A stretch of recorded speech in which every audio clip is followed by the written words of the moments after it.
ನಮಸ್ಕಾರ ಎಲ್ಲರಿಗೂ. R K class YouTube ಚಾನಲ್ಗೆ ತಮ್ಮೆಲ್ಲರಿಗೂ ಆತ್ಮೀಯವಾದ ಸ್ವಾಗತ.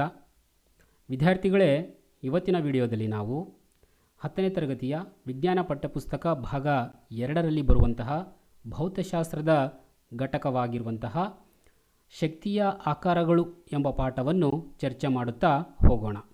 ಆತ್ಮೀಯ ವಿದ್ಯಾರ್ಥಿಗಳೇ, ಈ ಒಂದು ಘಟಕ ಅತ್ಯಂತ ಸುಲಭವಾಗಿದ್ದು ಮತ್ತು ಅತ್ಯಂತ ಮಹತ್ವದ್ದಾಗಿದೆ. ಯಾಕಂದರೆ ಈ ಸಲದ ವಾರ್ಷಿಕ ಪರೀಕ್ಷೆಯಲ್ಲಿ ಈ ಒಂದು ಘಟಕದಿಂದ ತಮಗೆ 4 ಅಂಕಗಳು ಸಿಗುತ್ತವೆ. ಹಾಗಾಗಿ ತುಂಬ ಸುಲಭವಾಗಿರುವಂತಹ ಈ ಒಂದು ಅಧ್ಯಾಯವನ್ನು ತಾವು ಚೆನ್ನಾಗಿ ಅಭ್ಯಾಸ ಮಾಡಿದ್ದೇ ಆದಲ್ಲಿ ತಮಗೆ ಅತ್ಯಂತ ಸುಲಭವಾಗಿ 4 ಅಂಕಗಳು ಸಿಗಲಿವೆ. ಈಗ ಈ ಒಂದು ಅಧ್ಯಾಯವನ್ನು ನಾವು ಚರ್ಚೆ ಮಾಡುತ್ತಾ ಹೋಗೋಣ. ಆತ್ಮೀಯ ವಿದ್ಯಾರ್ಥಿಗಳೇ, ನಾವು ನಮ್ಮ ನಿತ್ಯ ಜೀವನದಲ್ಲಿ ಸಾಕಷ್ಟು ವಿವಿಧ ರೀತಿಯ ಶಕ್ತಿಯ ಆಕಾರಗಳನ್ನು ಬಳಸ್ತಾನೆ ಇರ್ತೀವಿ. ಉದಾಹರಣೆಗೆ ನಾವು ಸೌರಶಕ್ತಿಯನ್ನು ಬಳಸ್ತಾ ಇರ್ತೀವಿ, ಉಷ್ಣಶಕ್ತಿಯನ್ನು ಬಳಸ್ತಾ ಇರ್ತೀವಿ ಮತ್ತು ವಿದ್ಯುತ್ ಶಕ್ತಿಯನ್ನು ಬಳಸ್ತಾ ಇರ್ತೀವಿ. ಇದೇ ರೀತಿಯಲ್ಲಿ ಅನೇಕ ರೀತಿಯಲ್ಲಿ ನಾವು ನಮ್ಮ ದಿನನಿತ್ಯದ ಒಂದು ಚಟುವಟಿಕೆಗಳಿಗಾಗಿ ಶಕ್ತಿಯನ್ನು ಬಳಸ್ತಾನೇ ಇರ್ತೀವಿ. ನಾವು ಬಳಸುವಂತಹ ಎಲ್ಲ ಶಕ್ತಿಯ ಆಕಾರಗಳನ್ನು ಮುಖ್ಯವಾಗಿ 2 ವಿಧಗಳಾಗಿ ವಿಂಗಡಿಸಬಹುದು.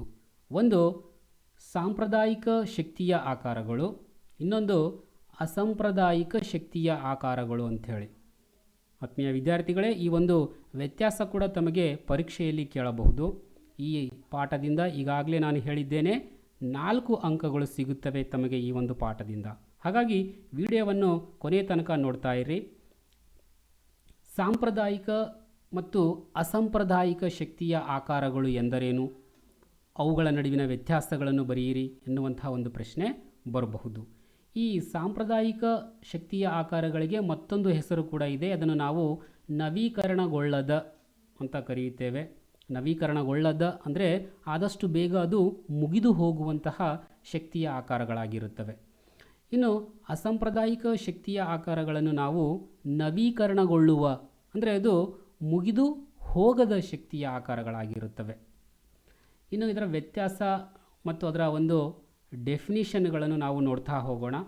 ಮೊದಲನೆಯದು ಮುಗಿದು ಹೋಗುವ ನವೀಕರಣಗೊಳ್ಳದ ಶಕ್ತಿಯ ಆಕಾರಗಳಾಗಿವೆ. ಸಾಂಪ್ರದಾಯಿಕ ಶಕ್ತಿಯ ಆಕಾರಗಳು ಎಂದರೇನು ಅಂತ ಕೇಳಿದಾಗ ಕೂಡ ನಾವು ಇದನ್ನೇ ಬರೆಯಬಹುದು. ಮುಗಿದು ಹೋಗುವ ನವೀಕರಣಗೊಳ್ಳದ ಶಕ್ತಿಯ ಆಕಾರಗಳನ್ನು ಸಾಂಪ್ರದಾಯಿಕ ಶಕ್ತಿಯ ಆಕಾರಗಳು ಎಂದು ಕರೆಯುತ್ತಾರೆ ಅಂತ ಹೇಳ್ಬೋದು. ಅದೇ ರೀತಿಯಲ್ಲಿ ಅಸಾಂಪ್ರದಾಯಿಕ ಶಕ್ತಿಯ ಆಕಾರಗಳು ಎಂದರೇನಂತ ಕೇಳಿದರೆ ನಾವು ಏನು ಹೇಳಬೇಕಾಗುತ್ತದೆ? ಇದಕ್ಕೆ ವಿರುದ್ಧವಾಗಿ ಬರೆಯಬೇಕಾಗುತ್ತದೆ. ಮುಗಿದು ಹೋಗದ, ಇಲ್ಲಿ ಮುಗಿದು ಹೋಗುವ, ಇಲ್ಲಿ ಮುಗಿದು ಹೋಗದ. ನವೀಕರಣಗೊಳ್ಳುವ, ಇಲ್ಲಿ ನವೀಕರಣಗೊಳ್ಳದ ಶಕ್ತಿಯ ಆಕಾರಗಳಾಗಿವೆ ಇವು. ಎರಡನೇದು ವ್ಯತ್ಯಾಸ ನೋಡಿ, ಪರಿಸರ ಮಾಲಿನ್ಯ ಉಂಟು ಮಾಡುತ್ತವೆ. ಯಾವುದು? ಸಾಂಪ್ರದಾಯಿಕ ಶಕ್ತಿಯ ಆಕಾರಗಳು. ಅಂತಹ ಶಕ್ತಿಯ ಆಕಾರಗಳನ್ನು ಬಳಸಿದಾಗ ನಾವು ಅದರಿಂದ ಪರಿಸರ ಮಾಲಿನ್ಯ ಆಗುತ್ತದೆ. ಆದರೆ ಇಲ್ಲಿ ಪರಿಸರ ಮಾಲಿನ್ಯ ಉಂಟು ಮಾಡುವುದಿಲ್ಲ. ನೋಡ್ರಿ, ವ್ಯತ್ಯಾಸಗಳು ಕೇಳಿದಾಗ ಒಂದು ಕಡೆ ವ್ಯತ್ಯಾಸಗಳು ಒಂದು ಕಡೆ ಬರೆದ್ರೆ ಇನ್ನೊಂದು ಕಡೆ ಆಟೋಮೆಟಿಕ್ಕಾಗಿ ನಾವು ಅತ್ಯಂತ ಸುಲಭವಾಗಿ ಬರೆಯಬಹುದು. ಒಂದು ಕಡೆ ಪರಿಸರ ಮಾಲಿನ್ಯ ಉಂಟು ಮಾಡುತ್ತದೆ ಅಂತ ಹೇಳಿದಾಗ ಇನ್ನೊಂದು ಕಡೆ ಏನಿರುತ್ತದೆ ಅದಕ್ಕೆ ವಿರುದ್ಧವಾಗಿ ಬರೀಬೇಕು, ಪರಿಸರ ಮಾಲಿನ್ಯ ಉಂಟು ಮಾಡುವುದಿಲ್ಲ. ಈ ವ್ಯತ್ಯಾಸಗಳಿಗೆ ಸಂಬಂಧಪಟ್ಟಿರುವಂತಹ ಪ್ರಶ್ನೆಗಳು ಬಂದಾಗ ಒಂದು ಅಂಶದ ವ್ಯತ್ಯಾಸಗಳು ನಿಮಗೆ ನೆನಪಿದ್ದಲ್ಲಿ ಇನ್ನೊಂದು ಪರಿಕಲ್ಪನೆ, ಇನ್ನೊಂದು ಅಂಶದ ವ್ಯತ್ಯಾಸಗಳನ್ನು ಅತ್ಯಂತ ಸುಲಭವಾಗಿ ಬರೆಯಬಹುದು. ನೋಡಿ, ಸಾಂಪ್ರದಾಯಿಕ ಶಕ್ತಿಯ ಆಕಾರಗಳು ಪರಿಸರ ಸ್ನೇಹಿ ಅಲ್ಲ. ಯಾಕೆ? ಅವು ಪರಿಸರ ಮಾಲಿನ್ಯ ಉಂಟು ಮಾಡುತ್ತವೆ. ಹಾಗಾಗಿ ಅವು ಪರಿಸರ ಸ್ನೇಹಿ ಅಲ್ಲ, ಅವು ಪರಿಸರದ ಶತ್ರುಗಳು ಆಗಿರುತ್ತವೆ. ಆದರೆ ಅಸಾಂಪ್ರದಾಯಿಕ ಶಕ್ತಿಯ ಆಕಾರಗಳು ಏನಾಗಿರುತ್ತವೆ? ಪರಿಸರ ಸ್ನೇಹಿ ಆಗಿರುತ್ತವೆ. ನೋಡ್ರಿ, 3 ವ್ಯತ್ಯಾಸಗಳನ್ನು ಬರೆದು ನಾವು ಉದಾಹರಣೆಗಳನ್ನು ಕೂಡ ಕೊಡಬೇಕಾಗುತ್ತದೆ. ಸಾಂಪ್ರದಾಯಿಕ ಶಕ್ತಿಯ ಆಕಾರಗಳು ಅಥವಾ ನವೀಕರಣಗೊಳ್ಳದ ಶಕ್ತಿಯ ಆಕಾರಗಳು ಅಂದರೆ ಯಾವುದು? ಉದಾಹರಣೆಗೆ ಕಲ್ಲಿದ್ದಲು, ಪೆಟ್ರೋಲಿಯಂ ಉತ್ಪನ್ನಗಳು. ನೋಡ್ರಿ, ಕಲ್ಲಿದ್ದಲನ್ನು ನಾವು ಕಾರ್ಖಾನೆಗಳಲ್ಲಿ ಅನೇಕ ರೀತಿಯ ನಮ್ಮ ದಿನನಿತ್ಯದ ಚಟುವಟಿಕೆಗಳಲ್ಲಿ, ಅನೇಕ ಕೈಗಾರಿಕೆಗಳಲ್ಲಿ ವಿದ್ಯುತ್ ಶಕ್ತಿಯನ್ನು ಉತ್ಪಾದಿಸಲು, ಉಷ್ಣವನ್ನು ಉತ್ಪಾದಿಸಲು ಕಲ್ಲಿದ್ದಲನ್ನು ಬಳಸ್ತಾನೆ ಇರ್ತೀವಿ. ಅದೇ ರೀತಿಯಲ್ಲಿ ಪೆಟ್ರೋಲಿಯಂ ಉತ್ಪನ್ನಗಳು ಅಂದರೆ ಸೀಮೆಎಣ್ಣೆ, ಪೆಟ್ರೋಲ್, ಡೀಸೆಲ್ ಇವೆಲ್ಲವುಗಳನ್ನು ನಾವು ನಮ್ಮ ಡೈಲಿ ಲೈಫ್ನಲ್ಲಿ ಬಳಸ್ತಾ ಇರುವಂತಹ ಶಕ್ತಿಯ ಆಕಾರಗಳಾಗಿವೆ. ಆದರೆ ಇವು ಎಂತಹ ಶಕ್ತಿಯ ಆಕಾರಗಳು? ಸಾಂಪ್ರದಾಯಿಕ, ನವೀಕರಣಗೊಳ್ಳದ. ಅಂದರೆ ಒಂದಲ್ಲ ಒಂದಿನ ಈ ಶಕ್ತಿಯ ಆಕಾರಗಳೆಲ್ಲ ಏನಾಗ್ತವ? ಮುಗಿದು ಹೋಗುತ್ತವೆ. ಹಾಗಾಗಿಯೇ ಅವುಗಳ ಒಂದು ಬೆಲೆ ಪ್ರತಿದಿನ ದಿನೇ ದಿನೇ ಹೆಚ್ಚಾಗ್ತಾ ಇದೆ. ಅಸಾಂಪ್ರದಾಯಿಕ ಶಕ್ತಿಯ ಆಕಾರಗಳಿಗೆ ಉದಾಹರಣೆ ಸೌರಶಕ್ತಿ, ಪವನಶಕ್ತಿ. ಪವನಶಕ್ತಿ ಅಂದರೆ ಗಾಳಿ ಶಕ್ತಿ, ಅಲೆಗಳ ಶಕ್ತಿ. ಸಮುದ್ರಗಳಿಂದ ಸಿಗುವಂತಹ, ಸಮುದ್ರದಲ್ಲಿ ಉಂಟಾಗುವಂತಹ ಅಲೆಗಳಿಂದ ಕೂಡ ನಾವು ಶಕ್ತಿಯನ್ನು ಪಡೆಯಬಹುದು. ಭೂಗರ್ಭ ಉಷ್ಣ ಶಕ್ತಿ. ನೋಡಿರಿ, ಈ ಎಲ್ಲ ಶಕ್ತಿಗಳು ಕೂಡ ಅಸಾಂಪ್ರದಾಯಿಕ ಶಕ್ತಿಯ ಆಕಾರಗಳಾಗಿವೆ. ಇವು ನವೀಕರಣಗೊಳ್ಳುತ್ತವೆ, ಇವು ಮುಗಿದು ಹೋಗುವುದೇ ಇಲ್ಲ. ನಾವು ದಿನನಿತ್ಯ ಜೀವನದಲ್ಲಿ ಸಾಕಷ್ಟು ಶಕ್ತಿಯ ಆಕಾರಗಳನ್ನು ಬಳಸ್ತಾ ಇರ್ತೀವಿ. ಹಾಗಾದರೆ ಯಾವುದು ಉತ್ತಮವಾದ ಶಕ್ತಿಯ ಆಕಾರ? ಯಾವುದು ಅತ್ಯಂತ ಉತ್ತಮ ಶಕ್ತಿಯ ಆಕಾರ ಅಂತ ಯಾವುದು ಕರೆಸಿಕೊಳ್ಳುತ್ತದೆ? ಈ ಕೆಳಗಿನ ಗುಣಲಕ್ಷಣಗಳನ್ನು ಹೊಂದಿರುವಂತಹ ಶಕ್ತಿಯ ಆಕಾರವು ಅತ್ಯಂತ ಉತ್ತಮ ಶಕ್ತಿಯ ಆಕಾರ ಆಗಿರುತ್ತದೆ. ಹಾಗಾದರೆ ಉತ್ತಮ ಶಕ್ತಿಯ ಆಕಾರದ ಗುಣಲಕ್ಷಣಗಳನ್ನು ಬರೀರಿ ಅಂತ ತಮಗೆ ಪರೀಕ್ಷೆಯಲ್ಲಿ ಪ್ರಶ್ನೆ ಬರಬಹುದು. ಇದು ನಾವು ಸಾಕಷ್ಟು ಶಕ್ತಿಯನ್ನು ಬಳಸ್ತಾ ಇರ್ತೀವಿ, ಸಾಕಷ್ಟು ಶಕ್ತಿಯ ಆಕಾರಗಳನ್ನು ಬಳಸ್ತಾ ಇರ್ತೀವಿ. ಆದರೆ ಅವುಗಳಲ್ಲಿ ಅತ್ಯಂತ ಉತ್ತಮ ಶಕ್ತಿಯ ಆಕಾರದ ಗುಣಲಕ್ಷಣಗಳನ್ನು ಹೊಂದಿರುವಂತಹ ಶಕ್ತಿಯ ಆಕಾರ ಯಾವುದು ಅಂತ ಕೇಳ್ತಾ ಇರ್ತಾರ. ಈ 6 ಗುಣಲಕ್ಷಣಗಳನ್ನು ಹೊಂದಿರಬೇಕು. ಇದರಲ್ಲಿ ಯಾವುದಾದ್ರೂ ಒಂದು 4 ಗುಣಲಕ್ಷಣಗಳನ್ನು ಬರೆದರೂ ಕೂಡ ಪರವಾಗಿಲ್ಲ ತಾವು ಪರೀಕ್ಷೆಗೆ. ಮೊದಲನೇದೇನು? ಪ್ರತಿ ಘಟಕ ದ್ರವ್ಯರಾಶಿಗೆ ಅತಿ ಹೆಚ್ಚು ಕೆಲಸ ಮಾಡಬೇಕು. ಅಂದರೆ ನಾವು ಯಾವ ಶಕ್ತಿಯ ಆಕಾರವನ್ನು ತೆಗೆದುಕೊಂಡಿರ್ತೇವೋ, ಎಷ್ಟು ತಗೊಂಡಿರ್ತೀವೋ, ಅಂದರೆ ಕೆ ಜಿಯಲ್ಲಿ ಅಥವಾ ಟನ್ನುಗಳಲ್ಲಿ ಅಥವಾ ಲೀಟರ್ಗಳಲ್ಲಿ ಏನೇ ತೊಗೊಳ್ಳಿ ನಾವು ಎಷ್ಟು ತೊಗೊಂಡಿರ್ತೀವಿ ಅದಿಷ್ಟು ಕೂಡ ಅದು ಶಕ್ತಿಯಾಗಿ ಪರಿವರ್ತನೆ ಆಗಬೇಕು. ಅಲ್ಲಿ ಯಾವುದೇ ರೀತಿಯಲ್ಲಿ ತ್ಯಾಜ್ಯ ಪದಾರ್ಥಗಳು ಉತ್ಪತ್ತಿ ಆಗಬಾರ್ದು. ನಾವು ಏನು ತೊಗೊಂಡಿರ್ತೀವೋ ಅದಿಷ್ಟು ಕೂಡ ಶಕ್ತಿಯಾಗಿ ಪರಿವರ್ತನೆ ಆಗಬೇಕು. ಪ್ರತಿ ಘಟಕ ದ್ರವ್ಯರಾಶಿಗೆ ಅತಿ ಹೆಚ್ಚು ಕೆಲಸ ಮಾಡಬೇಕು. ಎಷ್ಟು ತೊಗೊಂಡಿರ್ತೀವೋ ಅದು ಪೂರ್ತಿಯಾಗಿ ಶಕ್ತಿಯಾಗಿ ಪರಿವರ್ತನೆ ಆಗಬೇಕು. ನೆಕ್ಸ್ಟ್ ಎರಡನೇದು ಸುಲಭವಾಗಿ ದೊರಕಬೇಕು. ಸುಲಭವಾಗಿ ದೊರಕ್ತಾ ಇರಬೇಕು, ಈಸಿಯಾಗಿ ದೊರಕುವಂಥದ್ದು ಇರಬೇಕು. ನೆಕ್ಸ್ಟು ಸುಲಭವಾಗಿ ಸಂಗ್ರಹಿಸಲು ಕೂಡ ಸಾಧ್ಯವಾಗಬೇಕು. ನೆಕ್ಸ್ಟ್ ಸುಲಭವಾಗಿ ಸಾಗಿಸಲು ಸಾಧ್ಯವಾಗಬೇಕು. ಒಂದು ಸ್ಥಳದಿಂದ ಇನ್ನೊಂದು ಸ್ಥಳಕ್ಕೆ ಸಾಗಿಸಲು ಕೂಡ ಅದಕ್ಕೆ ಸಾಧ್ಯವಾಗಬೇಕು. ನೆಕ್ಸ್ಟ್ ಎರಡನೇದು ಮಿತವ್ಯಯಕಾರಿಯಾಗಿರಬೇಕು. ತುಂಬ ಬೆಲೆ ಹೆಚ್ಚಿರಬಾರ್ದು, ಬೆಲೆ ಕೂಡ ಕಡಿಮೆ ಇರಬೇಕು. ಅವುಗಳನ್ನು ನಾವು ಈಸಿಯಾಗಿ ಸ್ಟೋರ್ ಮಾಡಿಟ್ಕೊಳ್ಳೋಕೆ ಬರಬೇಕು. ಒಂದು ಕಡೆಯಿಂದ ಇನ್ನೊಂದು ಕಡೆಗೆ ಸಾಗಿಸಲು ಕೂಡ ಬರಬೇಕು. ಈಸಿಯಾಗಿ ನಮಗೆ ಅದು ಸಿಗ್ತಾ ಇರಬೇಕು ಮತ್ತು ಅದು ಹೆಚ್ಚು ನಮಗೆ ಶಕ್ತಿಯನ್ನು ಕೊಡುವಂಥದ್ದು ಇರಬೇಕು. ಜೊತೆಯಲ್ಲಿ ಆರನೇದು ಅತಿ ಕಡಿಮೆ ಮಾಲಿನ್ಯವನ್ನು ಉಂಟು ಮಾಡುವಂತಿರಬೇಕು. ನೋಡಿರಿ, ಇಷ್ಟೆಲ್ಲ ಗುಣಲಕ್ಷಣಗಳನ್ನು ಹೊಂದಿರುವಂತಹ ಒಂದು ಶಕ್ತಿಯ ಆಕಾರವನ್ನು ಉತ್ತಮ ಶಕ್ತಿಯ ಆಕಾರ ಅಂಥೇಳಿ ನಾವು ಕರೆಯುತ್ತೇವೆ. ಈ ಕೆಳಗಿನ ಗುಣಲಕ್ಷಣಗಳನ್ನು ಅದು ಹೊಂದಿರಬೇಕು. ಇದು ಪರೀಕ್ಷಾ ದೃಷ್ಟಿಯಿಂದ ಕೂಡ ತುಂಬ ಮಹತ್ವದ್ದಾಗಿದೆ. ಸಾಕಷ್ಟು ಶಕ್ತಿಯ ಆಕಾರಗಳನ್ನು ನಾವು ಬಳಸ್ತಾ ಇರ್ತೀವಿ. ಅದರಲ್ಲಿ ಈಗ ನಾವು ಮೊದಲು ಸಾಂಪ್ರದಾಯಿಕ ಆಕಾರಗಳ ಬಗ್ಗೆ ಒಂದು ಸ್ವಲ್ಪ ನೋಡ್ತಾ ಹೋಗೋಣ. ಶಕ್ತಿಯ ಸಾಂಪ್ರದಾಯಿಕ ಆಕಾರಗಳೆಂದರೆ ಯಾವುದು? ಈಗಾಗಲೇ ನಾನು ನಿಮಗೆ ಹೇಳಿದ್ದೇನೆ. ಕಲ್ಲಿದ್ದಲು, ಪೆಟ್ರೋಲಿಯಂ ಉತ್ಪನ್ನಗಳು, ಪಳೆಯುಳಿಕೆ ಇಂಧನಗಳು ಅಂಥೇಳಿ ನಾವು ಕರೆಯುತ್ತೇವೆ. ಅದರಲ್ಲಿ ಮುಖ್ಯವಾಗಿ ಈಗ ನಾವು ಈ ಪಳೆಯುಳಿಕೆ ಇಂಧನಗಳ ಬಗ್ಗೆ ನಾವು ನೋಡ್ತಾ ಹೋಗೋಣ. ನೋಡಿ, ಮೊದಲನೇದು ಏನಿದು ಪಳೆಯುಳಿಕೆ ಇಂಧನಗಳು ಅಂತಂದರೆ, ಮಿಲಿಯಂತರ ವರ್ಷಗಳ ಹಿಂದೆ, ಅಂದರೆ ಸಾಕಷ್ಟು ವರ್ಷಗಳ ಹಿಂದೆ ಸತ್ತ ಸಸ್ಯ ಮತ್ತು ಪ್ರಾಣಿಗಳ ಅವಶೇಷಗಳಿಂದ ಉಂಟಾದ ಇಂಧನಗಳಿಗೆ ಪಳೆಯುಳಿಕೆ ಇಂಧನಗಳು ಎನ್ನುತ್ತೇವೆ. ಭೂಮಿಯ ರಚನೆ ಆದಾಗ ಈ ಭೂಮಿಯ ಮೇಲೆ ಏನು ಜೀವಿಗಳು ಹುಟ್ಕೊಂಡಿದ್ವಲ್ಲ, ಸಸ್ಯಗಳು, ಪ್ರಾಣಿಗಳು, ಅವೆಲ್ಲವೂ ಕೂಡ ನಾನಾ ಕಾರಣಗಳಿಂದ, ಅಂದರೆ ಭೂಕಂಪ, ಸುನಾಮಿ, ಪ್ರಳಯಗಳು, ಬರಗಾಲ, ಹೀಗೆ ನಾನಾ ರೀತಿಯ ಕಾರಣಗಳಿಂದ ಅವೆಲ್ಲವೂ ಕೂಡ ಸತ್ತು ಭೂಮಿಯ ಒಳಗಡೆ ಹೋಗಿ ರಾಸಾಯನಿಕ ಕ್ರಿಯೆಗಳಿಗೆ ಒಳಪಟ್ಟು ಅವು ಪಳೆಯುಳಿಕೆ ಇಂಧನಗಳಾಗಿ ಪರಿವರ್ತನೆಯಾಗಿವೆ. ಯಾವುದು ಪಳೆಯುಳಿಕೆ ಇಂಧನಗಳು? ಹಾಗಾದರೆ ಕಲ್ಲಿದ್ದಲು, ಪೆಟ್ರೋಲಿಯಂ ಉತ್ಪನ್ನಗಳು, ನೈಸರ್ಗಿಕ ಅನಿಲ, ಈ ಮೂರನ್ನು ಒಟ್ಟಾಗಿ ನಾವು ಪಳೆಯುಳಿಕೆ ಇಂಧನಗಳು ಅಂತ ಕರೆಯುತ್ತೇವೆ. ಎಲ್ಲಿ ಸಿಗುತ್ತವೆ? ಭೂಮಿಯ ಒಳಭಾಗದಲ್ಲಿ. ಹೇಗೆ ರಚನೆಯಾದವು? ಸಾಕಷ್ಟು ಸಾವಿರಾರು ವರ್ಷಗಳ ಹಿಂದೆ ಇದ್ದ ಸಸ್ಯ ಮತ್ತು ಪ್ರಾಣಿಗಳೆಲ್ಲವೂ ಕೂಡ ಸತ್ತು ಭೂಮಿಯ ಒಳಗಡೆ ಸೇರಿಕೊಂಡು ರಾಸಾಯನಿಕ ಕ್ರಿಯೆಗಳಿಗೆ ಒಳಪಟ್ಟು ನಿಧಾನವಾಗಿ ಸಾಕಷ್ಟು ಸಮಯಾವಕಾಶನೇ ತೆಗೆದುಕೊಂಡಿದೆ. ಇದು ಒಂದೆರಡು ದಿನದಲ್ಲಿ ಇದು ರಚನೆ ಆಗಿಲ್ಲ. ಈ ಪಳೆಯುಳಿಕೆ ಇಂಧನಗಳು ಸಾವಿರಾರು ಮಿಲಿಯನ್ ವರ್ಷಗಳೇ ಬೇಕಾಗಿದೆ. ರಾಸಾಯನಿಕ ಕ್ರಿಯೆಗೆ ಒಳಪಟ್ಟು ಅವೆಲ್ಲವೂ ಕೂಡ ಪಳೆಯುಳಿಕೆ ಇಂಧನಗಳಾಗಿ ಬದಲಾವಣೆ ಆಗಿವೆ. ಈ ಕಲ್ಲಿದ್ದಲು, ಪೆಟ್ರೋಲಿಯಂ ಉತ್ಪನ್ನಗಳು, ನೈಸರ್ಗಿಕ ಅನಿಲಗಳನ್ನು ನಾವು ಒಟ್ಟಾಗಿ ಪಳೆಯುಳಿಕೆ ಇಂಧನಗಳಂತ ಕರೆಯುತ್ತೇವೆ. ಸೊ ನೋಡ್ರಿ, ನಾವು ಪ್ರತಿದಿನ ಬಳಸುವಂತಹ ಒಂದು ಶಕ್ತಿಯ ಆಕಾರಗಳನ್ನು ನೋಡಿದಾಗ ಅತ್ಯಂತ ಹೆಚ್ಚಿನ ಪ್ರಮಾಣದಲ್ಲಿ ನಾವು ಯಾವ ಶಕ್ತಿಯನ್ನು ಬಳಸ್ತಾ ಇದ್ದೀವಿ? ಕಲ್ಲಿದ್ದಲನ್ನೇ ಬಳಸ್ತಾ ಇದ್ವಿ. ಈ ಒಂದು ಚಾರ್ಟ್ ಮೂಲಕ ಕೂಡ ನಾವು ನೋಡ್ಕೋಬೋದು. ನಾವು ಪ್ರತಿದಿನ ಬಳಸುತ್ತಿರುವಂತಹ ಶಕ್ತಿಯ ಆಕಾರಗಳಲ್ಲಿ ಅತ್ಯಂತ ಹೆಚ್ಚು ಯಾವ ಶಕ್ತಿಯನ್ನು ಬಳಸ್ತಾ ಇದ್ದೀವಪ್ಪ ಅಂದರೆ ಕಲ್ಲಿದ್ದಲು. ನೋಡ್ರಿ, 60-50ಕ್ಕಿಂತ ಹೆಚ್ಚು ಪ್ರತಿಶತ ನಾವು ಕಲ್ಲಿದ್ದಲನ್ನೇ ಬಳಸ್ತಾ ಇದ್ವಿ. ಇನ್ನು ಎರಡನೇ ಸ್ಥಾನ ಪೆಟ್ರೋಲಿಯಂ ಮತ್ತು ನೈಸರ್ಗಿಕ ಅನಿಲ ಇದೆ. ಆಮೇಲೆ ನೀರಿನ ಶಕ್ತಿಯನ್ನು ಬಳಸ್ತಾ ಇದ್ದೀವಿ ನಾವು. ಆಮೇಲೆ ಕೆಲವೊಂದು ಸ್ವಲ್ಪ ಪ್ರಮಾಣದಲ್ಲಿ ನ್ಯೂಕ್ಲಿಯರ್ ಶಕ್ತಿಯನ್ನು, ಆಮೇಲೆ ಒಂದು ಸ್ವಲ್ಪ ಪ್ರಮಾಣದಲ್ಲಿ ಪವನ ಶಕ್ತಿಯನ್ನು ಬಳಸ್ತಾ ಇದ್ವಿ. ಒಟ್ಟಾರೆಯಾಗಿ ನಾವು ಮುಗಿದು ಹೋಗುವ, ನವೀಕರಣಗೊಳ್ಳದ ಸಾಂಪ್ರದಾಯಿಕ ಶಕ್ತಿಯ ಆಕಾರಗಳನ್ನೇ ಹೆಚ್ಚಾಗಿ ನಾವು ಬಳಸ್ತಾ ಇದ್ದೀವಿ. ಇವು ಮುಗಿದು ಹೋಗುತ್ತವೆ ಮತ್ತು ಪರಿಸರ ಸ್ನೇಹಿ ಅಲ್ಲ. ಇವು ಪರಿಸರ ಮಾಲಿನ್ಯವನ್ನು ಉಂಟು ಮಾಡುತ್ತಿರುವಂತಹ ಸಾಂಪ್ರದಾಯಿಕ ಶಕ್ತಿಯ ಆಕಾರಗಳನ್ನು ನಾವು ನಮ್ಮ ನಿತ್ಯ ಜೀವನದಲ್ಲಿ ಹೆಚ್ಚಾಗಿ ಬಳಸ್ತಾ ಇದ್ದೀವಿ ಅನ್ನೋ ವಿಷಯವನ್ನು ತಾವು ನೆನಪಿಟ್ಕೋಬೇಕು. ಈ ಸಾಕಷ್ಟು ಪ್ರಮಾಣದಲ್ಲಿ ನಾವು ಪಳೆಯುಳಿಕೆ ಇಂಧನಗಳನ್ನೇ ಬಳಸ್ತಾ ಇದ್ದೀವಿ. ಈ ಹಿಂದಿನ ಒಂದು ಚಾರ್ಟ್ ಮೂಲಕ ನಾನು ನಿಮಗೆ ತೋರಿಸಿದೆ. ನಾವು ಹೆಚ್ಚಿನ ಪ್ರಮಾಣದಲ್ಲಿ ಕಲ್ಲಿದ್ದಲನ್ನೇ ಮತ್ತು ಒಂದು ಪೆಟ್ರೋಲಿಯಂ ಉತ್ಪನ್ನಗಳನ್ನೇ ಬಳಸ್ತಾ ಇದ್ದೀವಿ. ಸೊ ಅವುಗಳನ್ನು ಸಂರಕ್ಷಣೆ ಮಾಡುವ ಅನಿವಾರ್ಯತೆ ಏನಾದರೂ ಇದೆಯಾ? ಎಸ್, ಇದೆ. ಯಾಕಂದರೆ ಅವು ಮುಗಿದು ಹೋಗುವಂತಹ ಸಂಪನ್ಮೂಲಗಳಾಗಿವೆ. ಅವುಗಳನ್ನು ನಾವು ಬಳಸ್ತಾ ಹೋದರೆ ಏನಾಗುತ್ತದೆ? ಅವು ಆದಷ್ಟು ಬೇಗ ಮುಗಿದು ಹೋಗ್ತವೆ.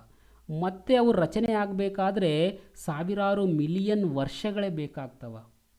ಹಾಗಾಗಿ ಅವುಗಳನ್ನು ಸಂರಕ್ಷಣೆ ಮಾಡುವ ಅನಿವಾರ್ಯತೆ ನಮಗೆ ಇದೆ.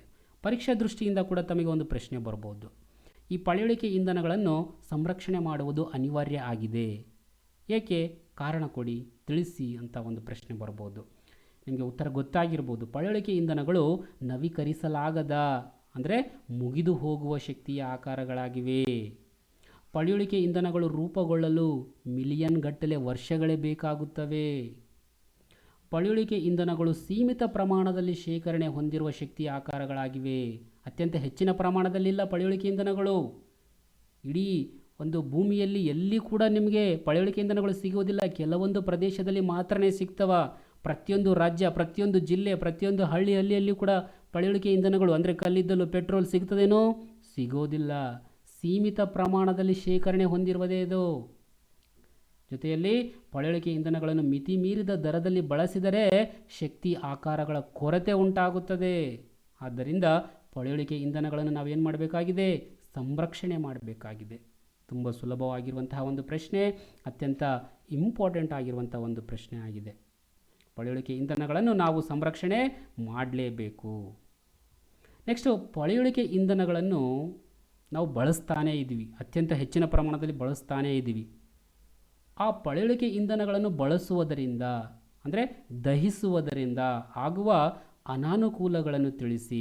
ಆತ್ಮೀಯ ವಿದ್ಯಾರ್ಥಿಗಳೇ, ಈ ಒಂದು ಪ್ರಶ್ನೆ ಮೊನ್ನೆ ಇಲಾಖೆಯವರು ಬಿಟ್ಟಿರುವಂತಹ ಒಂದು ಮಾದರಿ ಪ್ರಶ್ನೆ ಪತ್ರಿಕೆಯಲ್ಲಿ ಬಂದಿತ್ತು ಕೂಡ.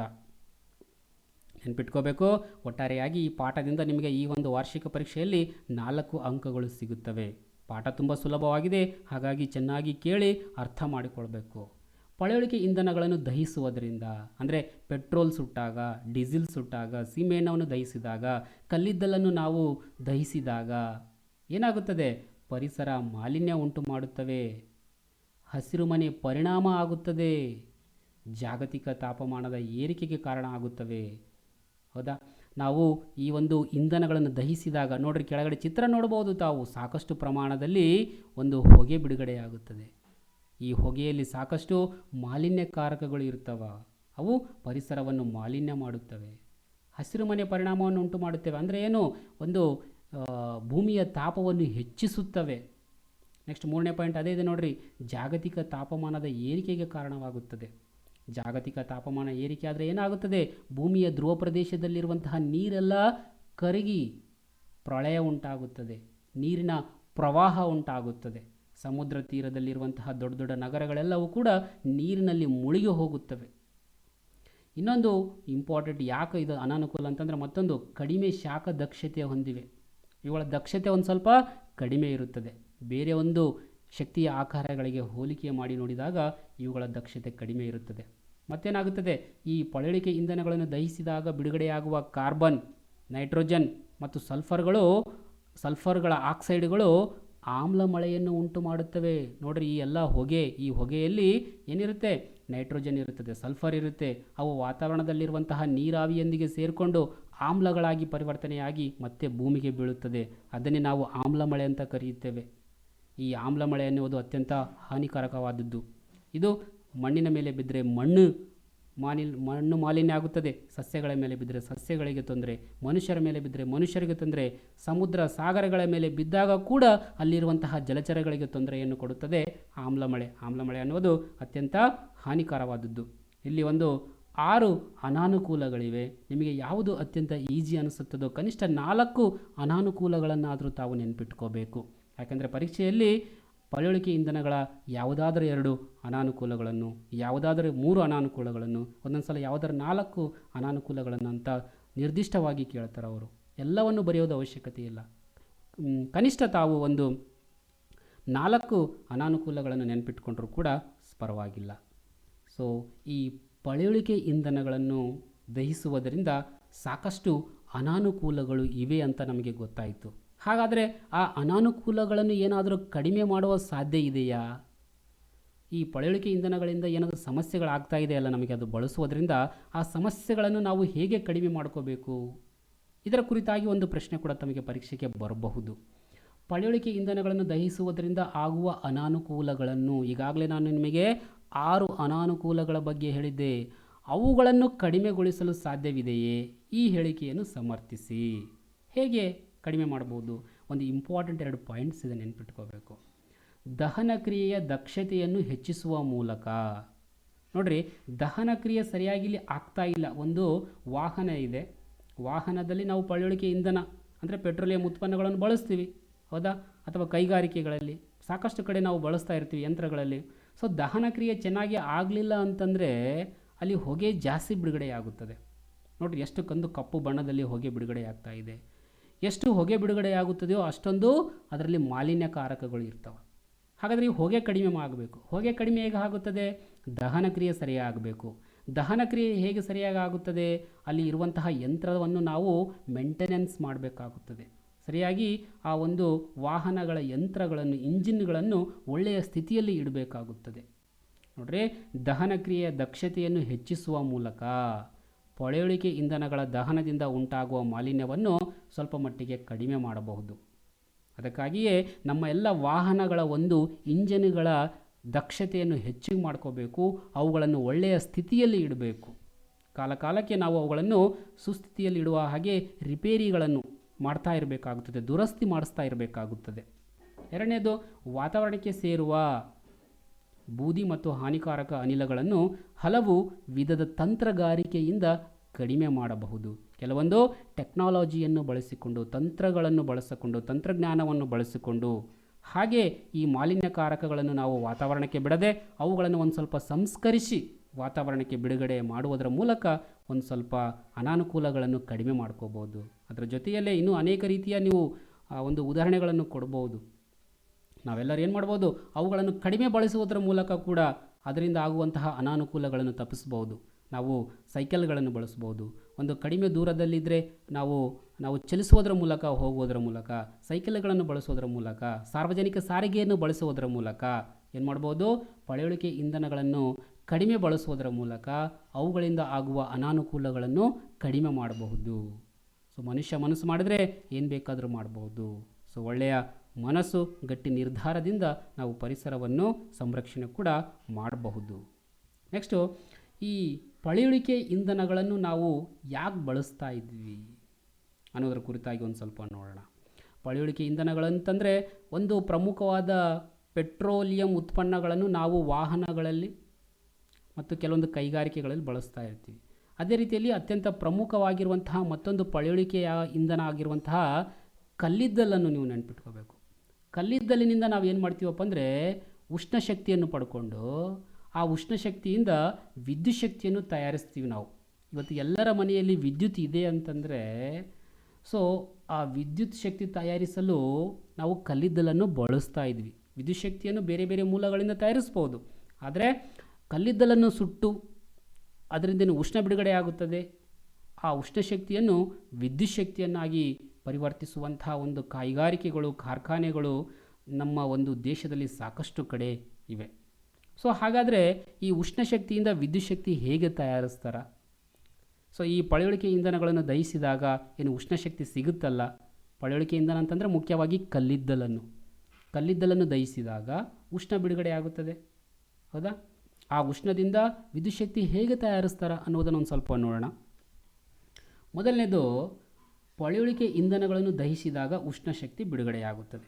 ಸೊ ಎಲ್ಲೇ ಆಗಲಿ ಒಂದು ದಹನ ಕ್ರಿಯೆ ನಡೀತಂದರೆ ಒಂದು ಕಟ್ಟಿಗೆ ಸುಡ್ರಿ, ಒಂದು ಇದ್ದಲಿ ಸುಡ್ರಿ, ಕಲ್ಲಿದ್ದಲು ಸುಡ್ರಿ, ಒಂದು ಪೇಪರ್ ಸುಡ್ರಿ, ಉಷ್ಣಶಕ್ತಿ ಬಿಡುಗಡೆ ಹಾಗೇ ಆಗುತ್ತದೆ. ಸೊ ಅದೇ ರೀತಿಯಲ್ಲಿ ಪಳೆಯುಳಿಕೆ ಇಂಧನಗಳನ್ನು ದಹಿಸಿದಾಗ ಕೂಡ ಉಷ್ಣಶಕ್ತಿ ಬಿಡುಗಡೆ ಆಗುತ್ತದೆ. ಈ ಉಷ್ಣಶಕ್ತಿ ಬಳಸಿಕೊಂಡು ಏನು ಮಾಡ್ತಾರಪ್ಪ ಅಂದರೆ ನೀರನ್ನು ಬಿಸಿ ಮಾಡ್ತಾರೆ. ನೀರನ್ನು ಕಾಯಿಸಿ ಹೆಚ್ಚು ಒತ್ತಡದ ಹಬೆಯನ್ನು ಉಂಟು ಮಾಡಲಾಗುತ್ತದೆ. ನೀರನ್ನು ಕಾಯಿಸ್ತಾರೆ. ನೀರು ಕಾಯಿಸಿದಾಗ ನೀರೇನಾಗುತ್ತದೆ? ಹಬೆಯಾಗಿ ಪರಿವರ್ತನೆ ಆಗುತ್ತದೆ. ಸೊ ಬಿಸಿ ನೀರಿಗಿಂತ ಹಬೆಗೆ ಹೆಚ್ಚು ಶಕ್ತಿ ಇರುತ್ತದೆ. ನೋಡಿರಿ, ಇಲ್ಲಿ ಒಂದು ಉದಾಹರಣೆ ಕೂಡ ಕೊಟ್ಟಿದ್ದಾರೆ ತಮಗೆ. ಒಂದು ಪ್ರೆಷರ್ ಕುಕ್ಕರ್ ಇದೆ. ಪ್ರೆಷರ್ ಕುಕ್ಕರ್ನಲ್ಲಿ ನೀರು ಹಾಕಿದ್ದಾರೆ, ಕೆಳಗಡೆಯಿಂದ ಅದಕ್ಕೆ ಶಾಖ ಕೊಡ್ತಾ ಇದ್ದಾರೆ. ಸೊ ಪ್ರೆಷರ್ ಕುಕ್ಕರ್ ಮೂಲಕ ಏನಾಗುತ್ತದೆ? ನೀರಿನ ಹಬೆ ಹೊರಗಡೆ ಬರ್ತಾ ಹೋಗುತ್ತದೆ. ಇಲ್ಲಿರುವಂತಹ ನೀರಿಗಿಂತ, ಬಿಸಿ ನೀರಿಗಿಂತ ಈ ಹಬೆಗೆ ಹೆಚ್ಚು ಶಕ್ತಿ ಇರುತ್ತದೆ.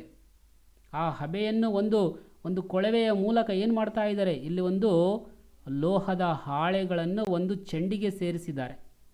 ಇದರ ಮೇಲೆ ಹಾಯಿಸ್ತಾ ಇದ್ದಾರೆ. ಹಾಯಿಸಿದಾಗ ಏನಾಗುತ್ತದೆ? ಇದು ತಿರುಗುತ್ತದೆ. ಯಾವ ರೀತಿಯಲ್ಲಿ ನಮ್ಮ ಒಂದು ಫ್ಯಾನ್ ತಿರುಗುತ್ತದೆಯೋ ಆ ರೀತಿಯಲ್ಲಿ ತಿರುಗುತ್ತದೆ.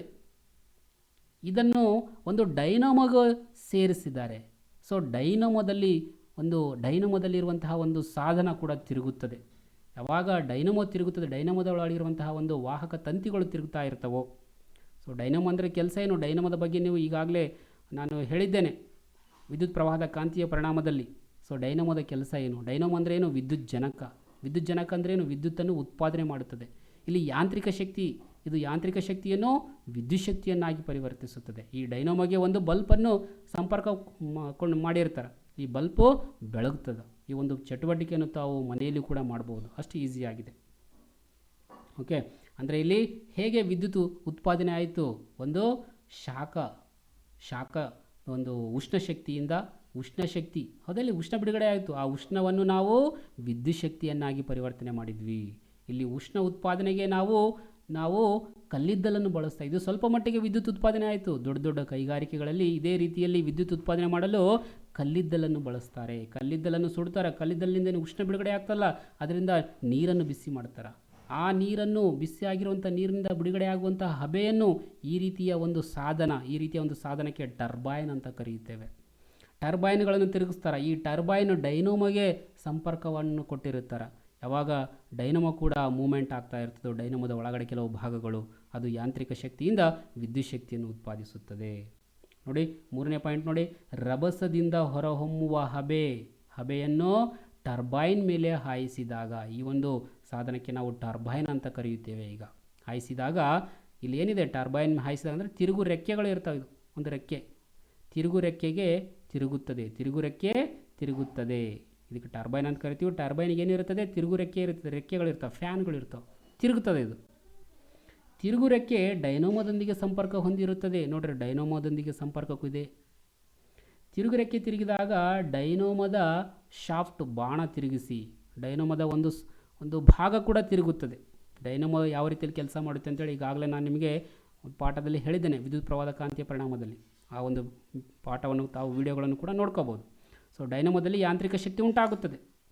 ಆ ಯಾಂತ್ರಿಕ ಶಕ್ತಿಯಿಂದ ವಿದ್ಯುತ್ ಶಕ್ತಿ ಉಂಟು ಮಾಡುತ್ತದೆ. ಈ ರೀತಿಯಲ್ಲಿ ಪಳೆಯುಳಿಕೆ ಇಂಧನವಾದ ಕಲ್ಲಿದ್ದಲನ್ನು ಸುಟ್ಟು ಅದರಿಂದ ಬಿಡುಗಡೆಯಾಗುವಂಥ ಉಷ್ಣಶಕ್ತಿಯಿಂದ ನೀರನ್ನು ಬಿಸಿ ಮಾಡಿ ಆ ನೀರು ಬಿಸಿಯಾದಾಗ ಅದರಿಂದ ಬಿಡುಗಡೆಯಾಗುವಂತಹ ಹಬೆಯನ್ನು ಬಳಸಿಕೊಂಡು ನಾವು ವಿದ್ಯುತ್ತನ್ನು ತಯಾರಿಸ್ತಾ ಇದ್ದೀವಿ. ಅದೇ ವಿದ್ಯುತ್ತನ್ನು ನಾವು ನಮ್ಮ ನಿತ್ಯ ಜೀವನದಲ್ಲಿ ಬಳಸ್ತಾ ಇದ್ದೀವಿ. ಇದನ್ನು ನಾವು ಉಷ್ಣ ವಿದ್ಯುತ್ ಸ್ಥಾವರಗಳು ಅಂತ ಕರೀತೀವಿ. ಅಂದರೆ ಕಲ್ಲಿದ್ದಲನ್ನು ಸುಟ್ಟು ಅದರಿಂದ ಬಿಡುಗಡೆಯಾಗುವಂಥ ಉಷ್ಣವನ್ನು ವಿದ್ಯುತ್ತಾಗಿ ಪರಿವರ್ತನೆ ಮಾಡುವಂತಹ ಒಂದು ಸ್ಥಾವರಕ್ಕೆ ಈ ರೀತಿಯ ಕಾರ್ಖಾನೆಗಳನ್ನು, ಚಿತ್ರಗಳನ್ನು, ವಿಡಿಯೋಗಳನ್ನು ಅಥವಾ ನೀವು ನಿಜ ಜೀವನದಲ್ಲಿಯೂ ಕೂಡ ಎಲ್ಲಿಯಾದರೂ ನೋಡಿರಬಹುದು ಕೂಡ, ದೊಡ್ಡ ದೊಡ್ಡ ನಗರಗಳಲ್ಲಿ ಈ ರೀತಿಯ ಒಂದು ಉಷ್ಣ ವಿದ್ಯುತ್ ಸ್ಥಾವರಗಳನ್ನು. ಉದಾಹರಣೆಗೆ ರಾಯಚೂರಿನಲ್ಲಿ, ಹೈದರಾಬಾದ್ ಕರ್ನಾಟಕದಲ್ಲಿರುವಂತಹ ರಾಯಚೂರಿನಲ್ಲಿ ಒಂದು ಈ ರೀತಿಯ ಒಂದು ಉಷ್ಣ ವಿದ್ಯುತ್ ಸ್ಥಾವರ ಒಂದು ಇದೆ. ತಾವು ನೋಡಿರಬಹುದು ಕೂಡ ಎಷ್ಟೋ ಜನ ವಿದ್ಯಾರ್ಥಿಗಳು. ಅದೇ ರೀತಿಯಲ್ಲಿ ಬೇರೆ ಬೇರೆ ಕಡೆ ಕೂಡ ಇರುತ್ತವೆ. ಪಳೆಯುಳಿಕೆ ಇಂಧನಗಳನ್ನು ದಹಿಸಿ ಉಷ್ಣಶಕ್ತಿಯನ್ನು ಪಡೆದು ಉಷ್ಣಶಕ್ತಿಯನ್ನು ವಿದ್ಯುತ್ ಶಕ್ತಿಯನ್ನಾಗಿ ಪರಿವರ್ತಿಸುವ ಘಟಕವನ್ನು, ಕೈಗಾರಿಕೆಯನ್ನು, ಫ್ಯಾಕ್ಟರಿಯನ್ನು ಉಷ್ಣ ವಿದ್ಯುತ್ ಸ್ಥಾವರಗಳು ಎಂದು ಕರೆಯುತ್ತೇವೆ. ಇದು ಒಂದು ಉಷ್ಣ ವಿದ್ಯುತ್ ಸ್ಥಾವರ. ಬಹಳ ದೊಡ್ಡದಿರುತ್ತದೆ. ಇದು ಬಹಳ ದೊಡ್ಡದಾಗಿರುವಂಥ ಒಂದು ಫ್ಯಾಕ್ಟ್ರಿ, ಓಕೆ, ಸ್ಥಾವರ, ಉಷ್ಣ ವಿದ್ಯುತ್ ಸ್ಥಾವರ ಅಂಥೇಳಿ ನಾವು ಕರೆಯುತ್ತೇವೆ. ಈ ಸ್ಥಾವರದಲ್ಲಿ ಪಳೆಯುಳಿಕೆ ಇಂಧನಗಳನ್ನು ದಹಿಸಿ ನೀರನ್ನು ಕಾಯಿಸಲಾಗುವುದು. ಆ ನೀರು ಕಾಯಿಸಿದಾಗ ಬಿಡುಗಡೆಯಾಗುವ ಹಬೆಯಿಂದ ಟರ್ಬೈನ್ ಚಲಿಸುವಂತೆ ಮಾಡಿ, ಆ ಟರ್ಬೈನ್ಗಳು ಚಲಿಸಿದಾಗ ಆ ಟರ್ಬೈನ್ಗಳನ್ನು ಡೈನೋಮಕ್ಕೆ ಸಂಪರ್ಕ ಕೊಟ್ಟಿರುತ್ತಾರೆ. ಸೊ ಯಾವಾಗ ಡೈನೋಮೋ ಮೂವ್ಮೆಂಟ್ ಆಗುತ್ತದೆಯೋ, ಓಕೆ, ಇಲ್ಲ ಚಿತ್ರದಲ್ಲಿ ತಾವು ಗಮನಿಸಬಹುದು ಕೂಡ, ಇಲ್ಲೆಲ್ಲ ಟರ್ಬೈನ್ಸ್ ಇದೆ ನೋಡ್ರಿ, ಇಲ್ಲಿ ಟರ್ಬೈನ್ಗಳು ತಿರುಗ್ತಾವೆ. ಆ ಟರ್ಬೈನ್ಗಳನ್ನು ಜನರೇಟರ್ ಅಂದರೆ ವಿದ್ಯುತ್ ಜನಕಕ್ಕೆ ಸಂಪರ್ಕ ಕೊಟ್ಟಿರ್ತಾರೆ. ಸೊ ವಿದ್ಯುತ್ ಜನಕ ತಿರುಗಿದಾಗ ಅಲ್ಲಿ ವಿದ್ಯುತ್ ಶಕ್ತಿ ಉತ್ಪತ್ತಿ ಆಗುತ್ತದೆ. ಸೊ ಅಲ್ಲಿಂದ ಉತ್ಪತ್ತಿಯಾಗುವಂತಹ ವಿದ್ಯುತ್ ಶಕ್ತಿಯನ್ನು ಎಲ್ಲ ಕಡೆ ದೂರ ದೂರದ ಕಡೆಗೆ ಸಾಗಾಣಿಕೆ ಮಾಡ್ತಾ ಹೋಗ್ತಾರೆ. ಪ್ರತಿಯೊಂದು ಮನೆಗೆ ವಿದ್ಯುತ್ತನ್ನು ಸಾಗಿಸ್ತಾರೆ ವಿದ್ಯುತ್ ತಂತಿಯ ಮೂಲಕ. ಈ ರೀತಿಯಲ್ಲಿ ನಾವು ಪಳೆಯುಳಿಕೆ ಇಂಧನಗಳನ್ನು ದಹಿಸುವುದರ ಮೂಲಕ ನಾವು ವಿದ್ಯುತ್ ಶಕ್ತಿಯನ್ನು ಪಡಿತೀವಿ. ಮತ್ತು ಹೇಗೆ ನಾವು ವಿದ್ಯುತ್ ಶಕ್ತಿಯನ್ನು ಪಡೆಯುತ್ತೇವೆ ಹಾಗಾದರೆ? ಎಸ್, ನೀರಿನಿಂದ ಕೂಡ ನಾವು ವಿದ್ಯುತ್ ಶಕ್ತಿಯನ್ನು ಪಡೆಯುತ್ತೇವೆ. ಸೊ ನೀರಿನಿಂದ ವಿದ್ಯುತ್ ಶಕ್ತಿಯನ್ನು ಪಡಿತೀವಲ್ಲ, ಆ ಒಂದು ಸ್ಥಾವರಗಳನ್ನು ನಾವು ಜಲವಿದ್ಯುತ್ ಸ್ಥಾವರಗಳು ಅಂತ ಕರೆಯುತ್ತೇವೆ. ಜಲವಿದ್ಯುತ್ ಸ್ಥಾವರಗಳು ಎಂದರೇನು, ಅದು ಹೇಗೆ ಕೆಲಸ ಮಾಡುತ್ತೆ ಅನ್ನುವಂಥ ಪ್ರಶ್ನೆ ಕೂಡ ತಮಗೆ ಪರೀಕ್ಷೆಯಲ್ಲಿ ಬರಬಹುದು. ಹರಿಯುವ ನೀರಿನ ಚಲನಶಕ್ತಿಯು ಯಾಂತ್ರಿಕ ಶಕ್ತಿಯನ್ನು ವಿದ್ಯುತ್ ಶಕ್ತಿಯನ್ನಾಗಿ ಪರಿವರ್ತಿಸುವ ಘಟಕವನ್ನು ಜಲವಿದ್ಯುತ್ ಸ್ಥಾವರ ಅಂಥೇಳಿ ನಾವು ಕರೆಯುತ್ತೇವೆ. ನಿಮ್ಗೆ ಗೊತ್ತಿರ್ಬೋದು, ನೀರು ಹರಿತಾ ಇರುತ್ತದೆ. ಹರಿಯುವಂತಹ ನೀರಿಗೆ ಚಲನಶಕ್ತಿ, ಆ ಚಲನಶಕ್ತಿಯನ್ನು ಯಾಂತ್ರಿಕ ಶಕ್ತಿಯನ್ನಾಗಿ ಪರಿವರ್ತಿಸಿ ಆ ಯಾಂತ್ರಿಕ ಶಕ್ತಿಯಿಂದ ವಿದ್ಯುತ್ ಶಕ್ತಿಯನ್ನಾಗಿ ಪರಿವರ್ತಿಸುವ ಒಂದು ಘಟಕವನ್ನೇ ನಾವು ಜಲವಿದ್ಯುತ್ ಸ್ಥಾವರ ಅಂಥೇಳಿ ನಾವು ಕರೆಯುತ್ತೇವೆ. ಹೇಗೆ ಕೆಲಸ ಮಾಡುತ್ತದೆ ಜಲವಿದ್ಯುತ್ ಸ್ಥಾವರದಲ್ಲಿ, ವಿದ್ಯುತ್ತನ್ನು ಹೇಗೆ ಉತ್ಪಾದಿಸುತ್ತಾರೆ ಅಂತ ಪ್ರಶ್ನೆ ಬಂದರೆ ಈ 4 ಒಂದು ಅಂಶಗಳನ್ನು ತಾವು ಬರಿಬೇಕಾಗುತ್ತದೆ. ಜಲವಿದ್ಯುದ್ಗಾರಗಳಲ್ಲಿ ಅಥವಾ ಜಲವಿದ್ಯುತ್ ಸ್ಥಾವರಗಳಲ್ಲಿ ವಿದ್ಯುತ್ ಶಕ್ತಿಯನ್ನು ಹೇಗೆ ಉತ್ಪಾದಿಸುತ್ತಾರೆ ಅಂತ ಕೇಳ್ತಾರೆ. ಮೊದಲನೇ ಪಾಯಿಂಟ್ ಏನು ಬರೀಬೇಕು ತಾವು? ಹರಿಯುವ ನೀರನ್ನು ತಡೆಯಲು ದೊಡ್ಡ ಜಲಾಶಯಗಳು ಅಥವಾ ಆಣೆಕಟ್ಟುಗಳನ್ನು ಕಟ್ಟಲಾಗುತ್ತದೆ.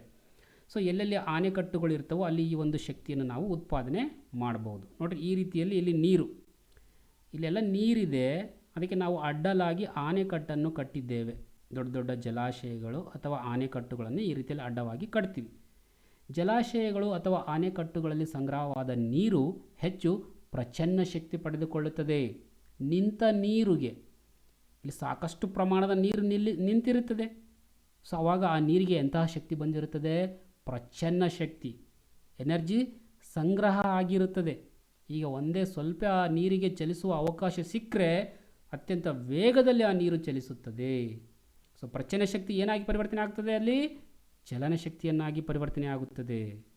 ಎತ್ತರದ ಪ್ರದೇಶದಲ್ಲಿರುವ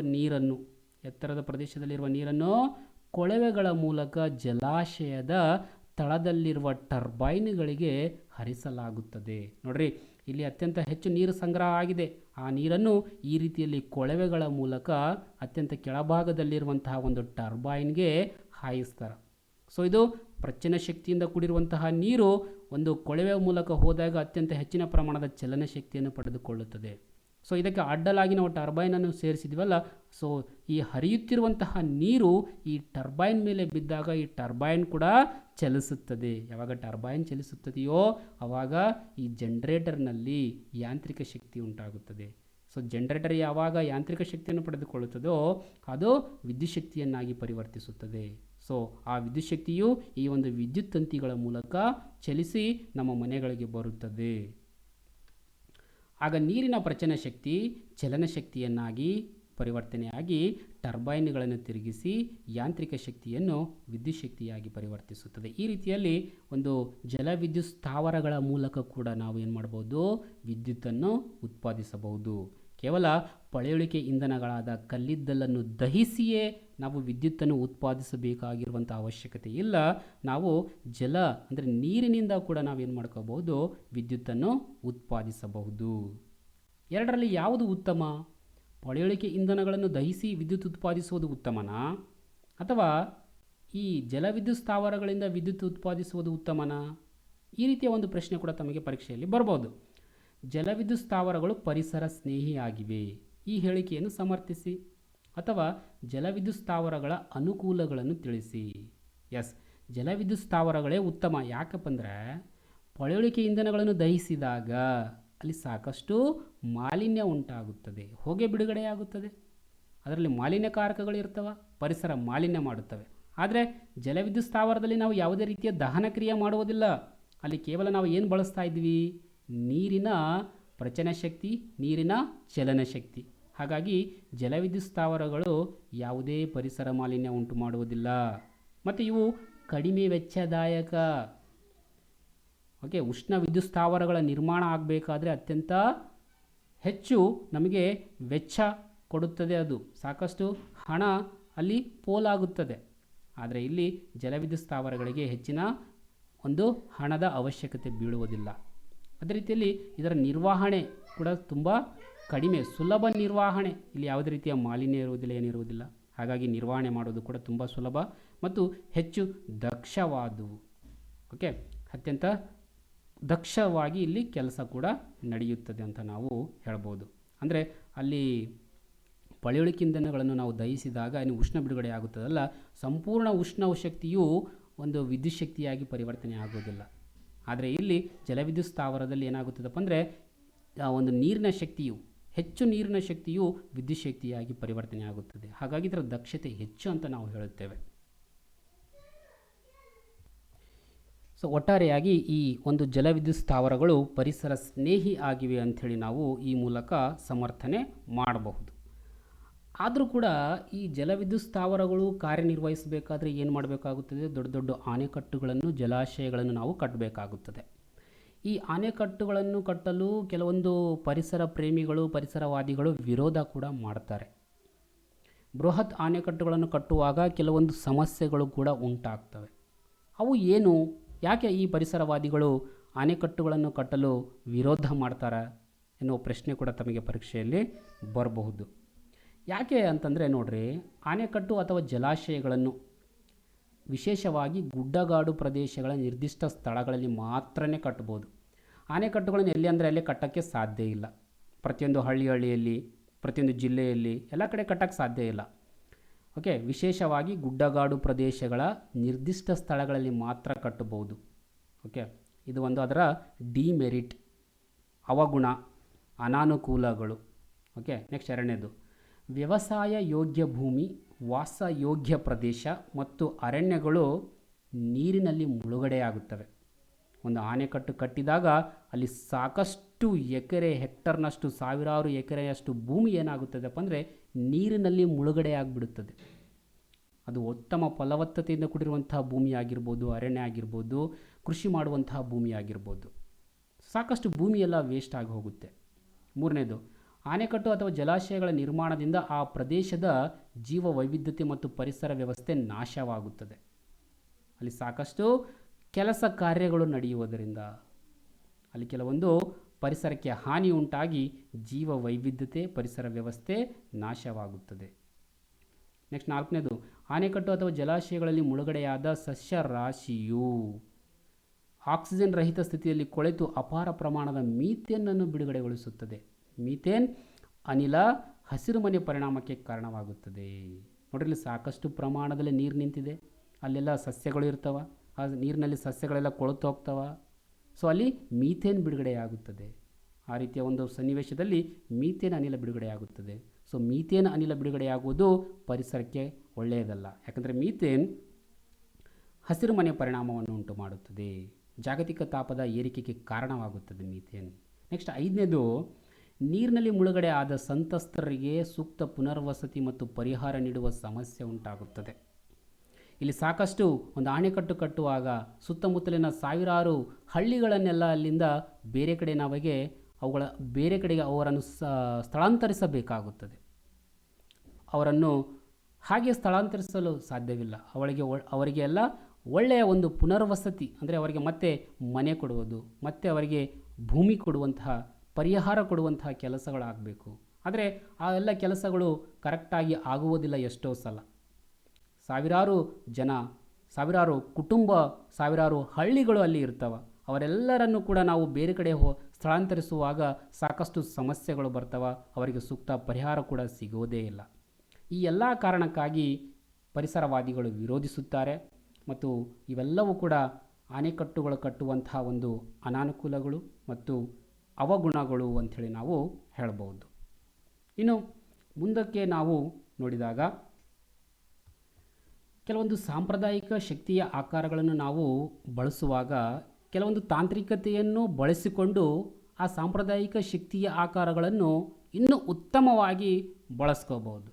ಉದಾಹರಣೆಗೆ ನೋಡ್ರಿ, ಒಂದು ಜೈವಿಕ ರಾಶಿಯನ್ನು ಉದಾಹರಣೆಯಾಗಿ ಇಟ್ಟುಕೊಂಡು ಇದನ್ನು ನೋಡೋಣ.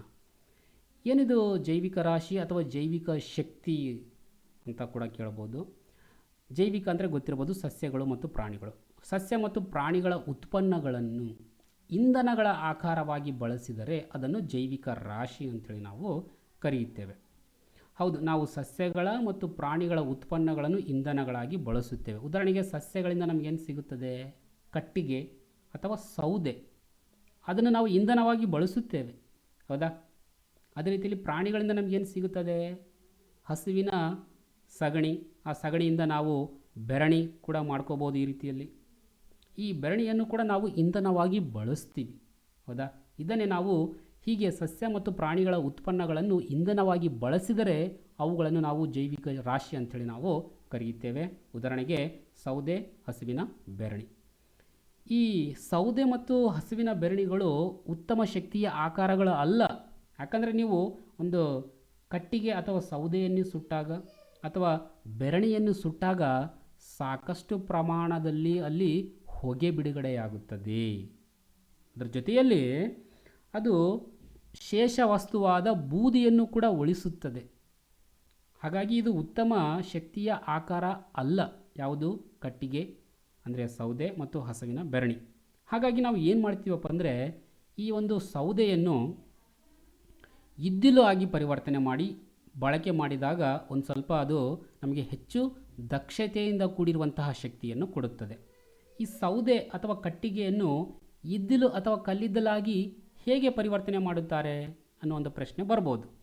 ನೋಡ್ರಿ, ಈ ಸೌದೆ ಅಥವಾ ಕಟ್ಟಿಗೆಯನ್ನು ಕಡಿಮೆ ಪ್ರಮಾಣದ ಆಮ್ಲಜನಕದೊಂದಿಗೆ ದಹನ ಕ್ರಿಯೆ ನಡೆಸಿದಾಗ ಆ ಕಟ್ಟಿಗೆ ಅಥವಾ ಸೌದೆಯಲ್ಲಿರುವಂತಹ ನೀರು ಆವಿಯಾಗುವ ಪದಾರ್ಥಗಳು ನಿವಾರಣೆ ಆಗಿ ಇದ್ದಿಲು ಕಲ್ಲಿದ್ದಲನ್ನು ಶೇಷವಾಗಿ ಪಡೆಯಲಾಗುತ್ತದೆ.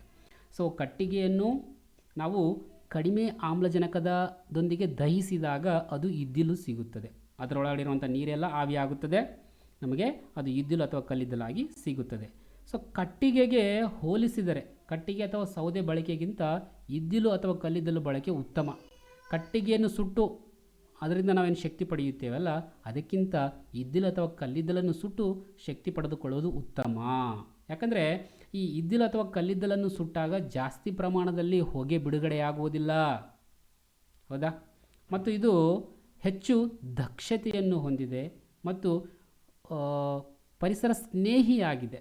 ಮಾಲಿನ್ಯ ಬಿಡುಗಡೆ ಆಗುವುದಿಲ್ಲ ಅಂದರೆ ಪರಿಸರ ಸ್ನೇಹಿಯಾಗಿದೆ ಮತ್ತು ಹೆಚ್ಚು ಶೇಷ ವಸ್ತುಗಳನ್ನು ಉಳಿಸುವುದಿಲ್ಲ. ಬೂದಿಯಂಥ ಹೆಚ್ಚು ಶೇಷ ವಸ್ತುಗಳನ್ನು ಉಳಿಸುವುದಿಲ್ಲ ಅಂಥೇಳಿ. ನೋಡಿರಿ, 4 ಒಂದು ಅಂಶಗಳನ್ನು ತಾವು ಬರೀಬೇಕಾಗುತ್ತದೆ. ಕಟ್ಟಿಗೆಗಿಂತ ಸೌದೆಗಿಂತ ಇದ್ದಿಲು ಉತ್ತಮ ಏಕೆ ಅಂತ ಕೇಳ್ಬೋದು. ಇದ್ದಿಲು ಜ್ವಾಲೆ ಇಲ್ಲದೆ ಉರಿಯುವ ಇಂಧನವಾಗಿದೆ. ಓಕೆ, ಹೊಗೆ ರಹಿತ ಇಂಧನವಾಗಿದೆ. ಹೆಚ್ಚು ಶಾಖೋತ್ಪನ್ನ ಕ್ಷಮತೆ ಹೊಂದಿದೆ. ಕಟ್ಟಿಗೆಗಿಂತ ಹೆಚ್ಚು ಶಾಖವನ್ನು ಕೊಡುತ್ತದೆ ಇದ್ದಿಲು. ಪರಿಸರ ಮಾಲಿನ್ಯ ಉಂಟು ಮಾಡುವುದಿಲ್ಲ, ಪರಿಸರ ಸ್ನೇಹಿಯಾಗಿದೆ. ಹಾಗಾಗಿ ನಾವು ಕಟ್ಟಿಗೆ ಅಥವಾ ಸೌದೆ ಬಳಸೋ ಬದಲು ಇದ್ದಿಲು ಅಥವಾ ಕಲ್ಲಿದ್ದಲು ಬಳಸೋದು ತುಂಬ ಉತ್ತಮ. ನೆಕ್ಸ್ಟು, ಈ ಕಟ್ಟಿಗೆಯಿಂದ ನಾವು ಬಳಸೋದು ಬದಲು ಇದ್ದಿಲು ಬಳಸೋದು ಉತ್ತಮ. ಅದೇ ರೀತಿಯಲ್ಲಿ ಹಸವಿನ ಒಂದು ಬೆರಣಿ, ಸಗಣಿಯಿಂದ ಬೆರಣಿ ಬಳಸೋದು ಬದಲು ನಾವು ಆ ಸಗಣಿಯನ್ನು ಒಂದು ಜೈವಿಕ ಅನಿಲವಾಗಿ ಪರಿವರ್ತಿಸಿ, ಗೋಬರ್ ಗ್ಯಾಸ್ ಆಗಿ ಪರಿವರ್ತಿಸಿ ಬಳಸುವುದು ಇನ್ನೂ ಉತ್ತಮ. ಹಾಗಾದರೆ ಈ ಜೈವಿಕ ಅನಿಲ ಅಂದ್ರೇನು, ಗೋಬರ್ ಗ್ಯಾಸ್ ಅಂದ್ರೇನು ಪ್ರಶ್ನೆ ಕೂಡ ಬರ್ಬೋದು.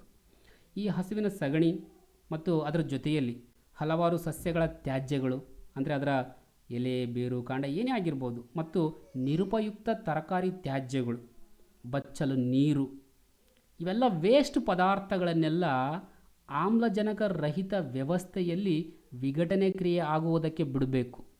ಆವಾಗ ನಮಗೆ ಅನಿಲ ಸಿಗುತ್ತದೆ. ಆ ಅನಿಲವನ್ನೇ ನಾವು ಜೈವಿಕ ಅನಿಲ ಅಥವಾ ಗೋಬರ್ ಗ್ಯಾಸ್ ಅಂಥೇಳಿ ನಾವು ಕರೆಯುತ್ತೇವೆ. ನೋಡ್ರಿ, ಎಲ್ಲ ರೀತಿಯ ತ್ಯಾಜ್ಯ ಪದಾರ್ಥಗಳು, ಮುಖ್ಯವಾಗಿ ಹಸುವಿನ ಸಗಣಿಯನ್ನು ನಾವು ಗೋಬರ್ ಅಂತೀವಿ. ಅದಕ್ಕಾಗಿ ಅದನ್ನು ಗೋಬರ್ ಗ್ಯಾಸ್ ಅಂತ ಕೂಡ ಕರೆಯುತ್ತಾರೆ. ಜೈವಿಕ ಅನಿಲ ಅಂತ ಕರಿತೀವಿ, ಯಾಕಂದರೆ ಎಲ್ಲ ಜೈವಿಕ ವಸ್ತುಗಳನ್ನು ಬಳಸಿಕೊಂಡು ನಾವು ಅನಿಲ ತಯಾರಿಸಿದ್ದೇವೆ. ಹಾಗಾಗಿ ಇದನ್ನು ಜೈವಿಕ ಅನಿಲ ಅಂತ ಕೂಡ ಕರೆಯುತ್ತೇವೆ. ಹಸುವಿನ ಸಗಣಿ, ಹಲವಾರು ಸಸ್ಯ ತ್ಯಾಜ್ಯಗಳು, ಸಸ್ಯದ ಯಾವುದೇ ತ್ಯಾಜ್ಯ ಪದಾರ್ಥ ಆಗಿರ್ಬೋದು, ಎಲ್ಲ ಜೈವಿಕ ತ್ಯಾಜ್ಯಗಳನ್ನೆಲ್ಲ ಒಂದು ಕಡೆ ಹಾಕಿ ಅಲ್ಲಿ ಆಕ್ಸಿಜನ್ ರಹಿತ ವ್ಯವಸ್ಥೆಯಲ್ಲಿ ವಿಘಟನೆ ಕ್ರಿಯೆ ಮಾಡುವ ಹಾಗೆ ಮಾಡಿದರೆ ಅನಿಲ ಬಿಡುಗಡೆಯಾಗುತ್ತದೆ. ಓಕೆ, ಅದನ್ನೇ ನಾವು ಜೈವಿಕ ಅನಿಲ ಅಂತ ಕರೆಯುತ್ತೇವೆ. ಈ ಜೈವಿಕ ಅನಿಲದಲ್ಲಿ ಯಾವ ಅನಿಲಗಳಿರ್ತಾವ? ಅನಿಲ ಅಂದರೆ ಗ್ಯಾಸ್. ಯಾವ ಅನಿಲಗಳಿರ್ತಾವ ಅಂತ ಕೇಳ್ಬೋದು. ಜೈವಿಕ ಅನಿಲದಲ್ಲಿ 75% ಮೀಥೇನ್ ಇರುತ್ತೆ. ಜೊತೆಯಲ್ಲೇ ಕಾರ್ಬನ್ ಡೈಆಕ್ಸೈಡ್, ಹೈಡ್ರೋಜನ್ ಸಲ್ಫೈಡ್ಗಳಿರ್ತಾವೆ. ನೋಡ್ರಿ, ಹಸುವಿನ ಸೆಗಣಿಯಿಂದ ನಾವು ಬೆರಣಿ ಮಾಡಿಕೊಂಡು ಹಾಗೇ ಬಳಸಿದರೆ ಅಲ್ಲಿ ಸಾಕಷ್ಟು ಪ್ರಮಾಣದಲ್ಲಿ ಕಾರ್ಬನ್ ಡೈಆಕ್ಸೈಡ್ ಬಿಡುಗಡೆ ಆಗ್ತಾ ಇತ್ತು. ಆದರೆ ಈ ಹಸುವಿನ ಸಗಣಿಯನ್ನು ಕೆಲವೊಂದು ಟೆಕ್ನಾಲಜಿಯನ್ನು ಬಳಸಿಕೊಂಡು ನಾವು ಜೈವಿಕ ಅನಿಲವನ್ನು ತಯಾರಿಸಿದಾಗ ನಮಗೆ ಮೀಥೇನ್ ಸಿಗ್ತಾ ಇದೆ. 75% ಮೀಥೇನ್ ಇದೆ ಈ ಒಂದು ಜೈವಿಕ ಅನಿಲದಲ್ಲಿ. ಈ ಮೀಥೇನ್ ಅನಿಲವನ್ನು, ಈ ಜೈವಿಕ ಅನಿಲದಿಂದ ನಾವು ಶಕ್ತಿಯನ್ನು ಪಡ್ಕೋಬೋದು. ಇದನ್ನು ನಾವು ಅಡಿಗೆ ತಯಾರಿಸಲು ಅಥವಾ ವಿದ್ಯುತ್ ಶಕ್ತಿಯನ್ನಾಗಿ, ಸಾಕಷ್ಟು ಕೆಲಸಗಳಿಗಾಗಿ ಆ ಒಂದು ಜೈವಿಕ ಅನಿಲವನ್ನು ನಾವು ಬಳಸ್ಕೋಬೋದು. ಹಾಗಾದರೆ ಈ ಜೈವಿಕ ಅನಿಲವನ್ನು ಹೇಗೆ ತಯಾರಿಸ್ತಾರ? ಅದಕ್ಕೆ ಬೇಕಾಗಿರುವಂತಹ ಒಂದು ವ್ಯವಸ್ಥೆ ಎಂಥದ್ದು ಅನ್ನುವಂಥ ಪ್ರಶ್ನೆ ತಮಗೆ ಪರೀಕ್ಷೆಯಲ್ಲಿ ಬರ್ಬೋದು. ಈ ಒಂದು ಚಿತ್ರ ಕೂಡ ತಮಗೆ ಪರೀಕ್ಷೆಯಲ್ಲಿ ಬರುತ್ತದೆ, ಸರಿಯಾಗಿ ನೆನ್ಪಿಟ್ಕೊಳ್ಳಿ. ಜೈವಿಕ ಅನಿಲ ಸ್ಥಾವರದ ಸಾಂಕೇತಿಕ ಚಿತ್ರ ಹಾಕಿ ಅಂತೇಳಿ ಬರ್ಬೋದು. ಮೊನ್ನೆ ಇಲಾಖೆಯವರು ಬಿಡುಗಡೆ ಮಾಡಿರುವಂತಹ ಮಾದರಿ ಪ್ರಶ್ನೆ ಪತ್ರಿಕೆಯಲ್ಲಿ ಈ ಚಿತ್ರ ಕೂಡ ಬಂದಿತ್ತು. ನೋಡಿರಿ, ಹೇಗೆ ಸ್ಟೆಪ್ ಬೈ ಸ್ಟೆಪ್ ಒಂದು 4-5 ಪಾಯಿಂಟ್ಸ್ ಇವೆ. ಇದು ಸರಿಯಾಗಿ ನೆನ್ಪಿಟ್ಕೋಬೇಕು. ಚಿತ್ರ ನೆನ್ಪಿಟ್ಕೊಂಡ್ರೆ ಸಾಕು, ಆರಾಮ್ಸೆ ಬರೀಬಹುದು, ಈಸಿಯಾಗಿ ಬರೆಯಬಹುದು. ನಂಬರ್ 1, ಜೈವಿಕ ಅನಿಲ ಸ್ಥಾವರವು ಇಟ್ಟಿಗೆಯಿಂದ ಕಟ್ಟಿದ ಗುಮ್ಮಟಾಕಾರದ ರಚನೆಯನ್ನು ಹೊಂದಿದೆ. ಇದೆಲ್ಲ ಇಟ್ಟಿಗೆಯಿಂದ ಕಟ್ಟಿರ್ತಾರೆ, ಗುಮ್ಮಟಾಕಾರದಲ್ಲಿ ನಮಗೆ ಕಾಣ್ತಾ ಇರ್ತದೆ. ಸಗಣಿ ಮತ್ತು ನೀರಿನ ಮಿಶ್ರಣಕ್ಕೆ ನಾವು ಬಗ್ಗಡು ಅಂತ ಕರೆಯುತ್ತೇವೆ. ಬಗ್ಗಡ, ಓಕೆ. ಸಗಣಿ, ಓಕೆ, ಪ್ರಾಣಿಗಳ ತ್ಯಾಜ್ಯ, ಸಗಣಿ ಮತ್ತು ನೀರಿನ ಮಿಶ್ರಣ ತೊಟ್ಟಿಯಲ್ಲಿ ತಯಾರಿಸಿ ಅಲ್ಲಿಂದ ಪಾಚಕ ವ್ಯವಸ್ಥೆಗೆ, ಇದಿಷ್ಟು ಭಾಗಕ್ಕೆ ಪಾಚಕ ವ್ಯವಸ್ಥೆ ಅಂತ ಕರೆಯುತ್ತೇವೆ. ಓಕೆ, ಇಲ್ಲಿಂದ ನಾವು ಬಗ್ಗಡನ್ನು ಹಾಕ್ತೀವಿ, ಅದು ಪಾಚಕ ವ್ಯವಸ್ಥೆಗೆ ಬರುತ್ತದೆ. ಅಲ್ಲಿಂದ ಪಾಚಕ ವ್ಯವಸ್ಥೆಗೆ ಪೂರೈಸಲಾಗುವುದು. ಪಾಚಕವು ಒಂದು ಆಕ್ಸಿಜನ್ ರಹಿತ ಮೊಹರಾದ ಕೋಣೆಯಾಗಿದೆ. ಇದರ ಒಳಗಡೆ ಪಾಚಕ ಒಂದು ಎಂತಹ ವ್ಯವಸ್ಥೆ ಇರ್ತದಪ್ಪ ಅಂದರೆ, ಇಲ್ಲಿ ಹೊರಗಡೆಯಿಂದ ಆಮ್ಲಜನಕ ಬರುವುದೇ ಇಲ್ಲ. ಆ ರೀತಿಯಲ್ಲಿ ಇದನ್ನು ಕಟ್ಟಿರ್ತಾರೆ, ಆ ರೀತಿಯಲ್ಲಿ ಇದನ್ನು ರಚನೆ ಮಾಡಿರ್ತಾರೆ. ಆಮ್ಲಜನಕ ರಹಿತ ಸ್ಥಿತಿಯಲ್ಲಿ ಏನಾಗುತ್ತದೆ? ಈಗ ಇಲ್ಲಿ ಸೂಕ್ಷ್ಮಾಣು ಜೀವಿಗಳು ಸಗಣಿಯನ್ನು ವಿಘಟನೆ ಕ್ರಿಯೆಗೆ ಒಳಪಡಿಸ್ತವ. ನೋಡ್ರಿ, ಆಕ್ಸಿಜನ್ ರಹಿತ ಉಸಿರಾಟ ನಡೆಸುವ ಸೂಕ್ಷ್ಮಾಣು ಜೀವಿಗಳು ಸಗಣಿ ಅಂದರೆ ಬಗ್ಗಡದಲ್ಲಿರುವ ಸಂಕೀರ್ಣ ಸಂಯುಕ್ತಗಳನ್ನು ವಿಘಟಿಸಿ ಮೀಥೇನ್, ಕಾರ್ಬನ್ ಡೈಆಕ್ಸೈಡ್, ಹೈಡ್ರೋಜನ್ ಮತ್ತು ಹೈಡ್ರೋಜನ್ ಸಲ್ಫೈಡ್ ಉತ್ಪತ್ತಿ ಮಾಡುತ್ತವೆ. ಇಲ್ಲಿ ವಿಘಟನೆ ಕ್ರಿಯೆ ನಡೆದು ಯಾರು ಮಾಡ್ತಾರೆ ವಿಘಟನೆ ಕ್ರಿಯೆ? ಸೂಕ್ಷ್ಮಾಣು ಜೀವಿಗಳು. ಯಾವುದನ್ನು? ಆ ಒಂದು ಬಗ್ಗಡವನ್ನು. ಸೊ ಏನೆಲ್ಲ ಅನಿಲಗಳು ಬಿಡುಗಡೆ ಆಗ್ತಾವ? Methane, carbon dioxide, hydrogen sulphide. ನಮಗೆ ಅತ್ಯಂತ ಇಂಪಾರ್ಟೆಂಟ್ ಬೇಕಾಗಿರುವ ಅನಿಲ ಯಾವುದಲ್ಲಿ? ಮೀಥೇನ್. ನಾವು ಮೀಥೇನನ್ನು ಶಕ್ತಿಯಾಗಿ ಬಳಸ್ತೀವಿ ಅಲ್ಲಿ. ಇಲ್ಲಿ ಉತ್ಪತ್ತಿ ಆಗುವಂಥ ಅನಿಲವನ್ನು ಹೊರಗೆ ಹೇಗೆ ತೆಗಿತೀವಿ? ನೋಡ್ರಿ ಇಲ್ಲಿ ಅನಿಲದಲ್ಲಿ ಇಲ್ಲಿ ಅನಿಲ ತೊಟ್ಟಿ ಅಂತ ಇದೆ, ಇಲ್ಲೆಲ್ಲ ಅನಿಲಗಳು ಬಂದು ಸಂಗ್ರಹ ಆಗ್ತವೆ. ಈ ಅನಿಲ ತೊಟ್ಟಿಯಿಂದ ಒಂದು ಕೊಳವೆ ಹೊರಗಡೆ ಹೋಗ್ತಾ ಇದೆ ನೋಡ್ರಿ, ಇದರ ಮೂಲಕ ನಮಗೆ ಮೀಥೇನ್ ಸಿಗುತ್ತದೆ. ಈಗ ಮೀಥೇನ್ ಎಲ್ಲ ಅನಿಲಗಳು ಹೊರಗಡೆ ಬರ್ತಾವ, ಬಟ್ ನಮಗೆ ಯೂಸ್ ಆಗೋದು ಯಾವುದಲ್ಲಿ? ಮೀಥೇನ್. ಪಾಚಕ ವ್ಯವಸ್ಥೆಯ ಮೇಲಿರುವ ಅನಿಲ ತೊಟ್ಟಿಯಲ್ಲಿ ಗೋಬರ್ ಅನಿಲ ಶೇಖರಣೆಯಾಗಿ ಅಲ್ಲಿಂದ ಕೊಳವೆಗಳ ಮೂಲಕ ಬಳಕೆಗೆ ಪಡೆಯಲಾಗುತ್ತದೆ. ಇಲ್ಲಿಂದ ಶಕ್ತಿ ಸಿಗುತ್ತದೆ. ಯಾವ ರೀತಿಯಲ್ಲಿ ಸಿಲಿಂಡರ್ ನಮ್ಮ ಮನೆಯಲ್ಲಿರುವಂಥ LPG ಗ್ಯಾಸ್ ಸಿಲಿಂಡರ್ನಿಂದ ಒಂದು ಅನಿಲ ಹೊರಗಡೆ ಬಂದು ಅದರಿಂದ ನಮಗೇನು ಶಕ್ತಿ ಸಿಗುತ್ತಲ್ಲ, ಅದೇ ರೀತಿಯಲ್ಲಿ ಇಲ್ಲಿ ಕೂಡ ಶಕ್ತಿ ಸಿಗುತ್ತದೆ. ಈ ರೀತಿಯಲ್ಲಿ ನಾವು ಜೈವಿಕ ಅನಿಲ ಸ್ಥಾವರದಿಂದ ಜೈವಿಕ ಅನಿಲವನ್ನು ಉತ್ಪಾದಿಸುತ್ತೇವೆ. ಇದು ಅತ್ಯಂತ ಪರೀಕ್ಷೆ ದೃಷ್ಟಿಯಿಂದ ಅತ್ಯಂತ ಮಹತ್ವವಾಗಿರುವಂಥ ವಿಷಯ ಆಗಿದೆ. ಜೈವಿಕ ಅನಿಲದಲ್ಲಿ 75% ಮೀಥೇನ್ ಅನಿಲ ಇರುವುದರಿಂದ ಇದು ಅತ್ಯುತ್ತಮ ಇಂಧನವಾಗಿದೆ. ಹೌದು, ಹಸುವಿನ ಭರಣಿ ಬಳಕೆಗಿಂತ ಗೋಬರ್ ಗ್ಯಾಸ್ ಬಳಕೆ ಉತ್ತಮ, ಏಕೆ? ಈ ರೀತಿಯ ಪ್ರಶ್ನೆಗಳು ಬರ್ತಾ ಇರ್ತವೆ. ಹೌದು, ನಾವು ಹಸುವಿನ ಒಂದು ಬೆರಣಿಯನ್ನು ಬಳಸುವುದರಿಂದ, ಈಗಾಗಲೇ ನಾನು ಹೇಳಿದ್ದೀನಿ, ಅದು ಬಳಸುವುದರಿಂದ ಈ ಜೈವಿಕ ಅನಿಲ ಬಳಸುವುದು ಅತ್ಯಂತ ಉತ್ತಮ. ಯಾಕಂದರೆ ಈ ಜೈವಿಕ ಅನಿಲ ಉರಿದಾಗ ಬೂದಿ ಶೇಷ ಯಾವುದು ಉಳಿಯೋದಿಲ್ಲ. ಆದರೆ ನೀವು ಬೆರಣಿ ಸುಡ್ರಿ, ಅಲ್ಲಿ ಸಾಕಷ್ಟು ಹೊಗೆ ಬಿಡುಗಡೆ ಆಗುತ್ತದೆ, ಶೇಷ ಉಳಿಯುತ್ತದೆ. ಇದು ಹೊಗೆ ರಹಿತ ಇಂಧನವಾಗಿದೆ. ಶಾಖ ದಕ್ಷತೆ ಹೆಚ್ಚು. ಜೈವಿಕ ಅನಿಲವನ್ನು ಬೆಳಕನ್ನು ಪಡೆಯಲು ಬಳಸ್ಬೋದು, ವಿದ್ಯುತ್ ಶಕ್ತಿಯಾಗಿ ಬಳಸ್ಬೋದು, ಅಡಿಗೆ ಮಾಡಲು ಇದನ್ನು ಇಂಧನವಾಗಿಯೂ ಕೂಡ ಬಳಸ್ಬೋದು. ಅದರ ಜೊತೆಯಲ್ಲಿ ಆ ಉಳಿಕೆಯ ಬಗ್ಗಡವನ್ನು ಅತ್ಯುತ್ತಮ ಗೊಬ್ಬರವಾಗಿಯೂ ಕೂಡ ಬಳಸ್ಬೋದು. ನಾವೇನು ಬಗ್ಗಡೆ ಇರ್ತದಲ್ಲ, ಸಂಪೂರ್ಣ ಬಗ್ಗಡವು ಕೂಡ ಮೀಥೇನ್ ಆಗಿ ಪರಿವರ್ತನೆ ಆಗುವುದಿಲ್ಲ. ಅಲ್ಲಿ ಏನು ಉಳಿತದಲ್ಲ ಬಗ್ಗಡ ಪಾಚಕ ವ್ಯವಸ್ಥೆಯಲ್ಲಿ, ಆ ಉಳಿದಿರುವಂಥ ಎಲ್ಲ ಬಗ್ಗಡವನ್ನು ಕೂಡ ನಾವು ಗೊಬ್ಬರವಾಗಿಯೂ ಕೂಡ ಬಳಸ್ಕೋಬೋದು. ಹಾಗಾಗಿ ಈ ಜೈವಿಕ ಅನಿಲ ಅನ್ನೋದು ಅತ್ಯಂತ ಉತ್ತಮವಾಗಿದೆ, ಒಂದು ಇಂಧನವಾಗಿದೆ. ನೆಕ್ಸ್ಟು ಈ ಒಂದು ಪವನ ಶಕ್ತಿ, ವಾಯುಶಕ್ತಿ, ಗಾಳಿ ಶಕ್ತಿ, ಇದನ್ನು ಕೂಡ ಕೆಲವೊಂದು ನಾವು ತಂತ್ರಜ್ಞಾನವನ್ನು ಬಳಸಿಕೊಂಡು ಈ ಒಂದು ಪವನ ಶಕ್ತಿಯನ್ನು ಕೂಡ ನಾವು ಶಕ್ತಿಯ ಆಕಾರವಾಗಿ ಬಳಸ್ಕೋಬೋದು. ಈ ಪವನ ಶಕ್ತಿ, ವಾಯುಶಕ್ತಿ ಅಥವಾ ಗಾಳಿ ಶಕ್ತಿ ಅಂದರೆ ಏನು?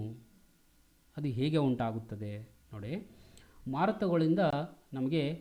ಮಾರುತಗಳು ಚಲಿಸಿದಾಗ ಪವನ ಶಕ್ತಿ ಅಥವಾ ವಾಯುಶಕ್ತಿ ನಮಗೆ ಸಿಗುತ್ತದೆ. ಈ ಮಾರುತಗಳು ಹೇಗೆ ಚಲಿಸುತ್ತವೆ? ಮಾರುತಗಳು ಹೇಗೆ ಉಂಟಾಗುತ್ತವೆ? ಅಥವಾ ಒಂದು ಪ್ರಶ್ನೆ ಬರ್ಬೋದು ಇನ್ನೊಂದೇನು, ಪವನ ಶಕ್ತಿ ಅಥವಾ ಗಾಳಿ ಉಂಟಾಗಲು ಮೂಲ ಕಾರಣ ಏನು?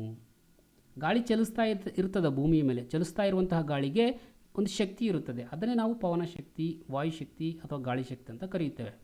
ಗಾಳಿ ಯಾಕೆ ಚಲಿಸುತ್ತದೆ? ಓಕೆ, ಇದು ಪ್ರಶ್ನೆ. ಸೊ ಇಲ್ಲಿ ಉತ್ತರ, ಭೂಭಾಗವನ್ನು ಹಾಗೂ ಜಲಸಂಪತ್ತನ್ನು, ಈ ಭೂಮಿಯ ಮೇಲೆ ಭೂಮಿ ಕೂಡ ಇದೆ, ನೀರು ಕೂಡ ಇದೆ, ಹೌದಾ? ಭೂಭಾಗ ಮತ್ತು ಜಲಭಾಗ, ಸೂರ್ಯನ ಶಾಖದ ಅಸಮ ಕಾಯಿಸುವಿಕೆಯಿಂದ ಉಂಟಾದ ಗಾಳಿಯು ಚಲನೆಯಿಂದ ಮಾರುತಗಳು ಉಂಟಾಗುತ್ತವೆ. ಅಂದರೆ ಭೂಮಿಯ ಮೇಲ್ಮೈ ಪ್ರದೇಶ ಮತ್ತು ಸಮುದ್ರದ ಮೇಲ್ಮೈ ಪ್ರದೇಶ ಇದು ಅಸಮವಾಗಿ ಬಿಸಿಯಾಗುತ್ತದೆ. ಉದಾಹರಣೆಗೆ ಒಂದು ಭಾಗ ಬಿಸಿ ಹೆಚ್ಚಾದಾಗ, ಭೂಮಿಯ ಮೇಲ್ಮೈ ಭಾಗ ಬಿಸಿ ಹೆಚ್ಚಾದಾಗ ಅಲ್ಲಿರುವಂತಹ ಗಾಳಿ ಎಲ್ಲ ಸ್ವಲ್ಪ ಮೇಲಕ್ಕೆ ಹೋಗುತ್ತದೆ, ಅಂದರೆ ಅಲ್ಲೆಲ್ಲ ಗಾಳಿ ಇರೋದಿಲ್ಲ. ಸೊ ಸಮುದ್ರದ ಮೇಲ್ಭಾಗದಲ್ಲಿರುವಂಥ ಗಾಳಿ ಎಲ್ಲವೂ ಕೂಡ ಈ ಕಡೆ ಚಲಿಸಿ ಬರುತ್ತದೆ. ಹಾಗಾಗಿ ಅಂತ ಸಿಂಪಲ್, ಗಾಳಿ ಆವಿಯಾಗಿ ಹೋದಾಗ ಅಲ್ಲಿ ಒಂದು ನಿರ್ವಾತ ಪ್ರದೇಶ ಉಂಟಾಗುತ್ತದೆ ಅಲ್ಲ, ಬೇರೆ ಕಡೆಯಲ್ಲಿರುವಂತಹ ಎಲ್ಲ ಗಾಳಿಯೂ ಕೂಡ ಆ ಕಡೆ ಚಲಿಸಿ ಬರುತ್ತದೆ. ಸೊ ಸೂರ್ಯನ ಶಕ್ತಿಯ ಕಾರಣದಿಂದಲೇ ಭೂಮಿಯ ಮೇಲ್ಮೈ ಭಾಗದಲ್ಲಿರುವಂತಹ ಗಾಳಿಯೆಲ್ಲ ಕಾದು ಮೇಲಕ್ಕೆ ಆವಿಯಾಗಿ ಹೋದಾಗ ಅದರ ಸುತ್ತಲೂ ಇರುವಂತಹ ತಂಪಾದ ಗಾಳಿ ಆ ಕಡೆಗೆ ಬೀಸಿಕೊಂಡು ಬರುತ್ತದೆ. ಹೀಗೆ ಗಾಳಿಯು ಚಲಿಸುತ್ತದೆ. ಚಲಿಸ್ತಾ ಇರುವಂತಹ ಗಾಳಿಗೆ ಚಲನಶಕ್ತಿ ಇರುತ್ತದೆ. ಆ ಚಲನಶಕ್ತಿಯನ್ನು ನಾವು ವಿದ್ಯುತ್ ಶಕ್ತಿಯನ್ನಾಗಿ ಪರಿವರ್ತಿಸಲು ಕೆಲವೊಂದು ತಂತ್ರಜ್ಞಾನವನ್ನು ಬಳಸುತ್ತೇವೆ, ಸಾಧನ ಸಲಕರಣೆಗಳನ್ನು ಬಳಸುತ್ತೇವೆ. ಹೇಗೆ ಪವನ ಶಕ್ತಿಯನ್ನು ಹೇಗೆ ಪಡೆಯಲಾಗುತ್ತದೆ, ಉತ್ಪಾದಿಸಲಾಗುತ್ತದೆ? ಗಾಳಿ ಯಂತ್ರವು ಒಂದು ಎತ್ತರವಾದ ಸ್ಥಳದಲ್ಲಿ, ನೋಡ್ರಿ ಈ ರೀತಿಯಲ್ಲಿ ಒಂದು ಗಾಳಿ ಯಂತ್ರಗಳನ್ನು ನಾವು ಸ್ಥಾಪಿಸಬೇಕಾಗುತ್ತದೆ. ಗಾಳಿ ಯಂತ್ರಗಳು ಒಂದು ಎತ್ತರವಾದ ಸ್ಥಳದಲ್ಲೇ ಇರಬೇಕಾಗುತ್ತದೆ. ಯಾಕೆ? ಎತ್ತರವಾದ ಸ್ಥಳದಲ್ಲಿಯೇ ಗಾಳಿ ಚಲಿಸ್ತಾ ಇರ್ತದೆ ಜೋರಾಗಿ. ದೊಡ್ಡ ಆಧಾರದ ಮೇಲೆ ಸ್ಥಾಪಿತವಿರುವ ದೊಡ್ಡ ಪಂಖದಂತಹ ವಿನ್ಯಾಸ ಹೊಂದಿದೆ. ನೋಡಿ, ದೊಡ್ಡ ದೊಡ್ಡ ಇದಕ್ಕೆ ಪಂಖಗಳು ಇರ್ತಾವ. ಆ ಪಂಖಗಳು ಒಂದು ಎತ್ತರವಾದ ಸಾಧನಕ್ಕೆ ಆಧಾರವಾಗಿರ್ತಾವ. ಗಾಳಿ ಯಂತ್ರವು ಒಂದು ಎತ್ತರವಾದ ಸ್ಥಳದಲ್ಲಿ ದೊಡ್ಡ ಆಧಾರದ ಮೇಲೆ, ಇದು ಆಧಾರದ ಮೇಲೆ ಪಂಖಗಳು, ಆಧಾರದ ಮೇಲೆ ಸ್ಥಾಪಿತವಿರುವ ದೊಡ್ಡ ಪಂಖದಂತಹ ವಿನ್ಯಾಸ ಹೊಂದಿವೆ. ಗಾಳಿ ಬೀಸಿದಾಗ ಪಂಖ ತಿರುಗುತ್ತದೆ. ನೋಡ್ರಿ, ಗಾಳಿ ಚಲಿಸ್ತಾ ಬಂದಾಗ, ಗಾಳಿ ಬೀಸಿದಾಗ ಈ ಪಂಖಗಳು ಏನಾಗ್ತವ, ತಿರುಗುತ್ತದೆ. ಯಾಂತ್ರಿಕ ಶಕ್ತಿ, ಯಾವಾಗ ಯಾಂತ್ರಿಕ ಶಕ್ತಿ ಉಂಟಾಗುತ್ತದೆಯೋ, ಯಾವಾಗ ಅಲ್ಲಿ ಟರ್ಬೈನ್ಗಳು ತಿರುಗ್ತಾವೋ, ಆ ಟರ್ಬೈನ್ಗಳನ್ನು ನಾವು ಜನರೇಟರ್ಗೆ ಸಂಪರ್ಕವನ್ನು ಕೊಟ್ಟಿರುತ್ತೇವೆ. ಸೊ ಜನರೇಟರ್ ಏನಾಗುತ್ತದೆ, ತಿರುಗಿದಾಗ ಅಲ್ಲಿ ವಿದ್ಯುತ್ ಶಕ್ತಿ ಉತ್ಪತ್ತಿಯಾಗುತ್ತದೆ. ನೋಡ್ರಿ, ಗಾಳಿ ಯಂತ್ರದ ಚಕ್ರೀಯ ಚಲನೆಯನ್ನು ಬಳಸಿ ವಿದ್ಯುತ್ ಜನರೇಟರ್ನ ಟರ್ಬೈನ್ ಸುತ್ತುತ್ತದೆ. ಟರ್ಬೈನ್ ಸುತ್ತುವಾಗ ವಿದ್ಯುತ್ ಜನರೇಟರ್ ಯಾಂತ್ರಿಕ ಶಕ್ತಿಯನ್ನು ವಿದ್ಯುತ್ ಶಕ್ತಿಯಾಗಿ ಉತ್ಪಾದಿಸಲಾಗುತ್ತದೆ. ಅಲ್ಲಿ ಉತ್ಪಾದಿಸುವಂಥ ವಿದ್ಯುತ್ ಶಕ್ತಿಯನ್ನು ವಿದ್ಯುತ್ ತಂತಿಗಳ ಮೂಲಕ ಒಂದು ಸ್ಥಳದಿಂದ ಇನ್ನೊಂದು ಸ್ಥಳಕ್ಕೆ ಸಾಗಾಣಿಕೆ ಮಾಡುತ್ತಾರೆ. ಈ ರೀತಿಯಲ್ಲಿ ನಾವು ಪವನ ಶಕ್ತಿಯಿಂದ ಒಂದು ವಿದ್ಯುತ್ ಶಕ್ತಿಯನ್ನು ತಯಾರಿಸ್ಕೋಬಹುದು. ನೆಕ್ಸ್ಟು, ಪವನ ಶಕ್ತಿಯು ಉತ್ತಮ ಶಕ್ತಿಯ ಆಕಾರ ಆಗಿದೆ. ಹೌದಾ? ಯಾಕಂದರೆ ಪವನಶಕ್ತಿ ಪರಿಸರ ಸ್ನೇಹಿ. ಇಲ್ಲಿ ಯಾವುದೇ ರೀತಿಯಲ್ಲಿ ದಹನ ಕ್ರಿಯೆ ಆಗ್ತಾ ಇದೆ ಏನು, ಹೊಗೆ ಬಿಡುಗಡೆ ಆಗ್ತಾ ಇದೆ ಏನು, ಪರಿಸರ ಮಾಲಿನ್ಯ ಆಗ್ತಾ ಇದೆ ಏನು, ಇಲ್ಲ, ಪರಿಸರ ಸ್ನೇಹಿ ಆಗಿದೆ. ಉತ್ತಮ ಕಾರ್ಯಕ್ಷಮತೆಯುಳ್ಳ ನವೀಕರಿಸಬಹುದಾದ ಶಕ್ತಿಯ ಆಕಾರ ಆಗಿದೆ ಇದು. ನವೀಕರಿಸಬಹುದಾದ ಶಕ್ತಿಯ ಆಕಾರ. ಗಾಳಿ ಶಕ್ತಿಯನ್ನು ಮುಗಿದು ಹೋಗುವಂಥ ಸಂಪನ್ಮೂಲ ಏನದು? ಇಲ್ಲ. ಗಾಳಿಯನ್ನು ನೀವು ಎಷ್ಟು ಬೇಕಾದರೂ ಕೂಡ ಬಳಸ್ಕೊರಿ, ಮತ್ತೆ ಮತ್ತೆ ಅದು ನಮಗೆ ಸಿಗ್ತಾನೇ ಇದೆ. ಹಾಗಾಗಿ ಇದು ಉತ್ತಮ ಶಕ್ತಿಯ ಆಕಾರ ಅಂತೇಳಿ ಹೇಳ್ಬೋದು. ಪವನಶಕ್ತಿಯ ವಿದ್ಯುತ್ ಉತ್ಪಾದನೆಗೆ ಮರುಕಳಿಸುವ ವೆಚ್ಚವನ್ನು ಬಯಸುವುದಿಲ್ಲ. ಎಕ್ಸ್ಟ್ರಾ ಒಂದು ಸಲ ಈ ಒಂದು ಗಾಳಿ ಯಂತ್ರವನ್ನು ಸ್ಥಾಪಿಸಿದರೆ ಮುಗಿದು ಹೋಯಿತು. ಮತ್ತೆ ಮತ್ತೆ ಅದಕ್ಕೆ ನಾವು ತಯಾರಿಸುವ ಅವಶ್ಯಕತೆ ಇರುವುದಿಲ್ಲ. ಯಾವುದೇ ಪರಿಸರ ಮಾಲಿನ್ಯ ಉಂಟು ಮಾಡುವುದಿಲ್ಲ. ಒಂದು ಎರಡು ಅಂಶಗಳನ್ನಾದರೂ ತಾವು ಇಲ್ಲಿ ಬರಿಬೇಕಾಗುತ್ತದೆ. ಪವನಶಕ್ತಿ ಬಳಸಿಕೊಳ್ಳಲು ಇರುವ ಮಿತಿಗಳು. ಪವನಶಕ್ತಿ, ಈ ಗಾಳಿ ಯಂತ್ರಗಳು ಪರಿಸರ ಸ್ನೇಹಿ ಆಗಿವೆ, ಆದರೂ ಕೂಡ ಕೆಲವೊಂದು ಅನಾನುಕೂಲಗಳಿವೆ ಇವುಗಳಿಂದ ನಮಗೆ. ಏನು? ಪವನ ಕ್ಷೇತ್ರಗಳನ್ನು ವರ್ಷದ ಹೆಚ್ಚಿನ ಕಾಲ ಮಾರುತಗಳು ಬೀಸುವ ಸ್ಥಳದಲ್ಲಿ ಸ್ಥಾಪಿಸಬೇಕು. ನೋಡ್ರಿ, ಎಲ್ಲ ಕಡೆ ಸ್ಥಾಪಿಸಲು ಸಾಧ್ಯವಿಲ್ಲ. ಪ್ರತಿಯೊಂದು ಹಳ್ಳಿಯಲ್ಲಿ ಪ್ರತಿಯೊಂದು ಸ್ಥಳದಲ್ಲಿ ಸಾಧ್ಯ ಇಲ್ಲ. ಎಲ್ಲೆಲ್ಲಿ ಗಾಳಿ ಬೀಸ್ತಾ ಇರ್ತದೆಯೋ ಅಂತಹ ಸ್ಥಳದಲ್ಲಿ ಮಾತ್ರ ಇವುಗಳನ್ನು ನಾವು ಸ್ಥಾಪಿಸಬೇಕಾಗುತ್ತದೆ. ಇದು ಒಂದು ಅನಾನುಕೂಲ. ಇನ್ನೊಂದು, ಈ ಪವನಶಕ್ತಿ ಉತ್ಪಾದನೆಗೆ ಗಾಳಿಯ ವೇಗವು, ಜವವು 15 ಕಿಲೋಮೀಟರ್ ಪರ್ ಅವರ್, 15 ಕಿಲೋಮೀಟರ್ ಪ್ರತಿ ಗಂಟೆಗಿಂತ ಹೆಚ್ಚಾಗಿರಬೇಕು. ಗಾಳಿಯು ವೇಗವಾಗಿ ಚಲಿಸ್ತಾ ಇರಬೇಕು. ಅದು ಒಂದು ಮತ್ತೊಂದು ಎರಡನೇ ಅನಾನುಕೂಲ. ಗಾಳಿ ಇದ್ದರೆ ನಡೆಯೋದಿಲ್ಲ, ಗಾಳಿ ಅತ್ಯಂತ ವೇಗವಾಗಿ ಚಲಿಸ್ತಾ ಇರಬೇಕು. ಎಷ್ಟು ವೇಗ ಇರಬೇಕು, ಗಾಳಿಯ ಜವ ಎಷ್ಟಿರಬೇಕು ಅಂತ ಕೇಳ್ತಾ ಇರ್ತಾರ. ಪ್ರತಿ ಗಂಟೆಗೆ 15 ಕಿಲೋಮೀಟರ್ ವೇಗದಲ್ಲೇ ಗಾಳಿ ಚಲಿಸ್ತಾ ಇದ್ದಾಗ ಮಾತ್ರ ಈ ಒಂದು ವಿದ್ಯುತ್ ಪಂಖಗಳು ತಿರುಗುತ್ತವೆ. ಯಾವಾಗ ಇವು ತಿರುಗುತ್ತವೋ ಆವಾಗಲ್ಲಿ ಯಾಂತ್ರಿಕ ಶಕ್ತಿ ಉಂಟಾಗುತ್ತದೆ. ಗಾಳಿ ಬೀಸುವುದು ಸ್ಥಳದಿಂದ ಸ್ಥಳಕ್ಕೆ, ಪ್ರದೇಶದಿಂದ ಪ್ರದೇಶಕ್ಕೆ ನಿರಂತರವಾಗಿ ಬದಲಾಗ್ತಾ ಇರ್ತದ. ಯಾವಾಗಲೂ ಗಾಳಿಯು ಒಂದೇ ರೀತಿಯಲ್ಲಿ ಚಲಿಸ್ತಾ ಇರುವುದಿಲ್ಲ, ಗಾಳಿಯು ಬದಲಾಗ್ತಾ ಇರ್ತದರ ಶಕ್ತಿ. ನೆಕ್ಸ್ಟು, ಪವನ ಶಕ್ತಿ ಸಂಗ್ರಹಿಸಲು ಸಂಗ್ರಾಹಕ ಕೋಶಗಳಂತಹ ಪೂರಕ ಮೂಲ ಸೌಕರ್ಯಗಳು ಬೇಕಾಗುತ್ತವೆ. ಇದೊಂದಿದ್ದರೆ ಸಾಕಾಗೋದಿಲ್ಲ, ಇದರ ಜೊತೆಯಲ್ಲೇ ಈಗ ಶಕ್ತಿಯನ್ನು ಸಂಗ್ರಹಿಸುವಂತಹ ಮತ್ತೊಂದು ಸಾಧನ ಸಲಕರಣೆಗಳು ಕೂಡ ಬೇಕಾಗುತ್ತವೆ. ಇಲ್ಲಿ ವಿದ್ಯುತ್ ಶಕ್ತಿ ಉತ್ಪತ್ತಿ ಆಗುತ್ತದೆ, ಆ ವಿದ್ಯುತ್ ಶಕ್ತಿಯನ್ನು ಮತ್ತೆ ಸಂಗ್ರಹಿಸಲು ಕೆಲವೊಂದು ಸೌಕರ್ಯಗಳು ಬೇಕಾಗುತ್ತವೆ. ನೆಕ್ಸ್ಟು, ಮಾರುತವಿಲ್ಲದ ಅವಧಿಯಲ್ಲಿ ವಿದ್ಯುತ್ ಶಕ್ತಿ ಸರಬರಾಜಿಗೆ ಪರ್ಯಾಯ ವ್ಯವಸ್ಥೆ ಬೇಕಾಗುತ್ತದೆ. ಗಾಳಿಯೇ ಬೀಸ್ತಾ ಇಲ್ಲ, ಮಾರುತಗಳೇ ಇಲ್ಲ ಅಂದಾಗ ಅದಕ್ಕೆ ಪರ್ಯಾಯವಾಗಿ ನಾವು ಮತ್ತೆ ಬೇರೆ ಒಂದು ವಿದ್ಯುತ್ ಶಕ್ತಿಯನ್ನು ನಾವಲ್ಲಿ ನೋಡ್ಕೋಬೇಕಾಗುತ್ತದೆ. ಆರನೇದು, ಪವನ ಕ್ಷೇತ್ರ ಸ್ಥಾಪನೆಗೆ ಅಗಾಧವಾದ ಜಾಗದ ಅವಶ್ಯಕತೆ ಇದೆ. ಈ ರೀತಿಯ ಒಂದು ಗಾಳಿ ಯಂತ್ರಗಳನ್ನು ನಾವು ಸ್ಥಾಪಿಸಬೇಕಾದ್ರೆ ಸಾಕಷ್ಟು ಭೂಮಿ ಬೇಕಾಗುತ್ತದೆ, ಜಾಗ ಬೇಕಾಗುತ್ತದೆ, ಸ್ಥಳ ಬೇಕಾಗುತ್ತದೆ. 1 ಮೆಗಾವ್ಯಾಟ್ ವಿದ್ಯುತ್ ಉತ್ಪಾದಿಸುವ ವಿದ್ಯುದಾಗಾರ ಸ್ಥಾಪನೆಗೆ 2 ಹೆಕ್ಟರ್ ಭೂಮಿ ಬೇಕಾಗುತ್ತದೆ. ನೋಡಿರಿ, ಒಂದೇ ಒಂದು ಮೆಗಾವ್ಯಾಟ್ ವಿದ್ಯುತ್ ಉತ್ಪಾದಿಸಲು 2 ಹೆಕ್ಟರ್ ಭೂಮಿ ಅವಶ್ಯಕತೆ ಇದೆ, ಸಾಕಷ್ಟು ಭೂಮಿಯ ಅವಶ್ಯಕತೆ ಇದೆ. ಸೊ ಸಾಕಷ್ಟು ವೆಚ್ಚದಿಂದ ಕೂಡಿರುವಂತಹ ಒಂದು ಇದು ಪವನಶಕ್ತಿ ಗಾಳಿಯಂತ್ರಗಳಿಗೆ ಸಾಕಷ್ಟು ವೆಚ್ಚ ಮಾಡಬೇಕಾಗುತ್ತದೆ, ಸಾಕಷ್ಟು ಹಣ ಬೇಕಾಗುತ್ತದೆ. ಅದರ ಜೊತೆಯಲ್ಲೇ ಪವನ ಕ್ಷೇತ್ರದ ಗೋಪುರ ಮತ್ತು ರೆಕ್ಕೆಗಳನ್ನು ಮಳೆ, ಸೂರ್ಯ, ಬಿರುಗಾಳಿಗಳಿಂದ ರಕ್ಷಿಸಲು ಉನ್ನತ ನಿರ್ವಹಣೆಯ ಅವಶ್ಯಕತೆ ಇದೆ. ಬಟ್ ಸಾಕಷ್ಟು ಮಳೆ ಬಿದ್ದಾಗ ಮತ್ತು ಇದು ಬಿಸಿಲಿಗೆ ಇರುವುದರಿಂದ, ಬಿರುಗಾಳಿಗಳು ಉಂಟಾಗುವುದರಿಂದ ಕೆಲವೊಂದು ಸಂದರ್ಭದಲ್ಲಿ ಈ ಒಂದು ವಿದ್ಯುತ್ ಪಂಖಗಳಲ್ಲಿ, ರೆಕ್ಕೆಗಳಲ್ಲಿ ಕೆಲವೊಂದು ಸಮಸ್ಯೆಗಳು ಉಂಟಾಗ್ತಾ ಇರ್ತವ. ಅವುಗಳನ್ನು ನಾವು ನಿರ್ವಹಣೆ ಕೂಡ ಮಾಡ್ತಾ ಇರಬೇಕಾಗುತ್ತದೆ. ಹೀಗೆ ಸಾಕಷ್ಟು ಅನಾನುಕೂಲಗಳಿವೆ. ಒಂದು 5 ಅನಾನುಕೂಲತೆಗಳನ್ನಾದರೂ ತಾವು ಖಂಡಿತವಾಗಿ ನೆನಪಿಟ್ಕೋಬೇಕು. ಅವುಗಳ ಮೇಲೆ ಪ್ರಶ್ನೆಗಳು ಬರುವ ಸಂಭವ ಇರುತ್ತದೆ. ಆತ್ಮೀಯ ವಿದ್ಯಾರ್ಥಿಗಳೇ, ಇಲ್ಲಿಯ ತನಕ ನಾವು ಸಾಕಷ್ಟು ವಿಷಯಗಳನ್ನು ತಿಳ್ಕೊಂಡಿದ್ದೇವೆ. ಒಂದು ಸಾಂಪ್ರದಾಯಿಕ ಶಕ್ತಿಯ ಆಕಾರಗಳ ಬಗ್ಗೆ. ಇನ್ನು ನೆಕ್ಸ್ಟ್ ಮುಂದಿನ ವಿಡಿಯೋದಲ್ಲಿ ಭಾಗ 1 ವಿಡಿಯೋ ಇದಾಗಿದ್ದು, ಭಾಗ 2ನೇ ವಿಡಿಯೋದಲ್ಲಿ ಈ ಸಂಪೂರ್ಣ ಉಳಿದಿರುವಂತಹ ಅಧ್ಯಾಯವನ್ನು ಮುಗಿಸುವಂತಹ ಪ್ರಯತ್ನ ನಾನು ಮಾಡುತ್ತೇನೆ. ಭಾಗ 2 ವಿಡಿಯೋದಲ್ಲಿ ನಾವು ಅಸಾಂಪ್ರದಾಯಿಕ ಶಕ್ತಿಯ ಆಕಾರಗಳ ಬಗ್ಗೆ ಚರ್ಚೆ ಮಾಡೋಣ. ತಮ್ಮೆಲ್ಲರಿಗೂ ಧನ್ಯವಾದಗಳು.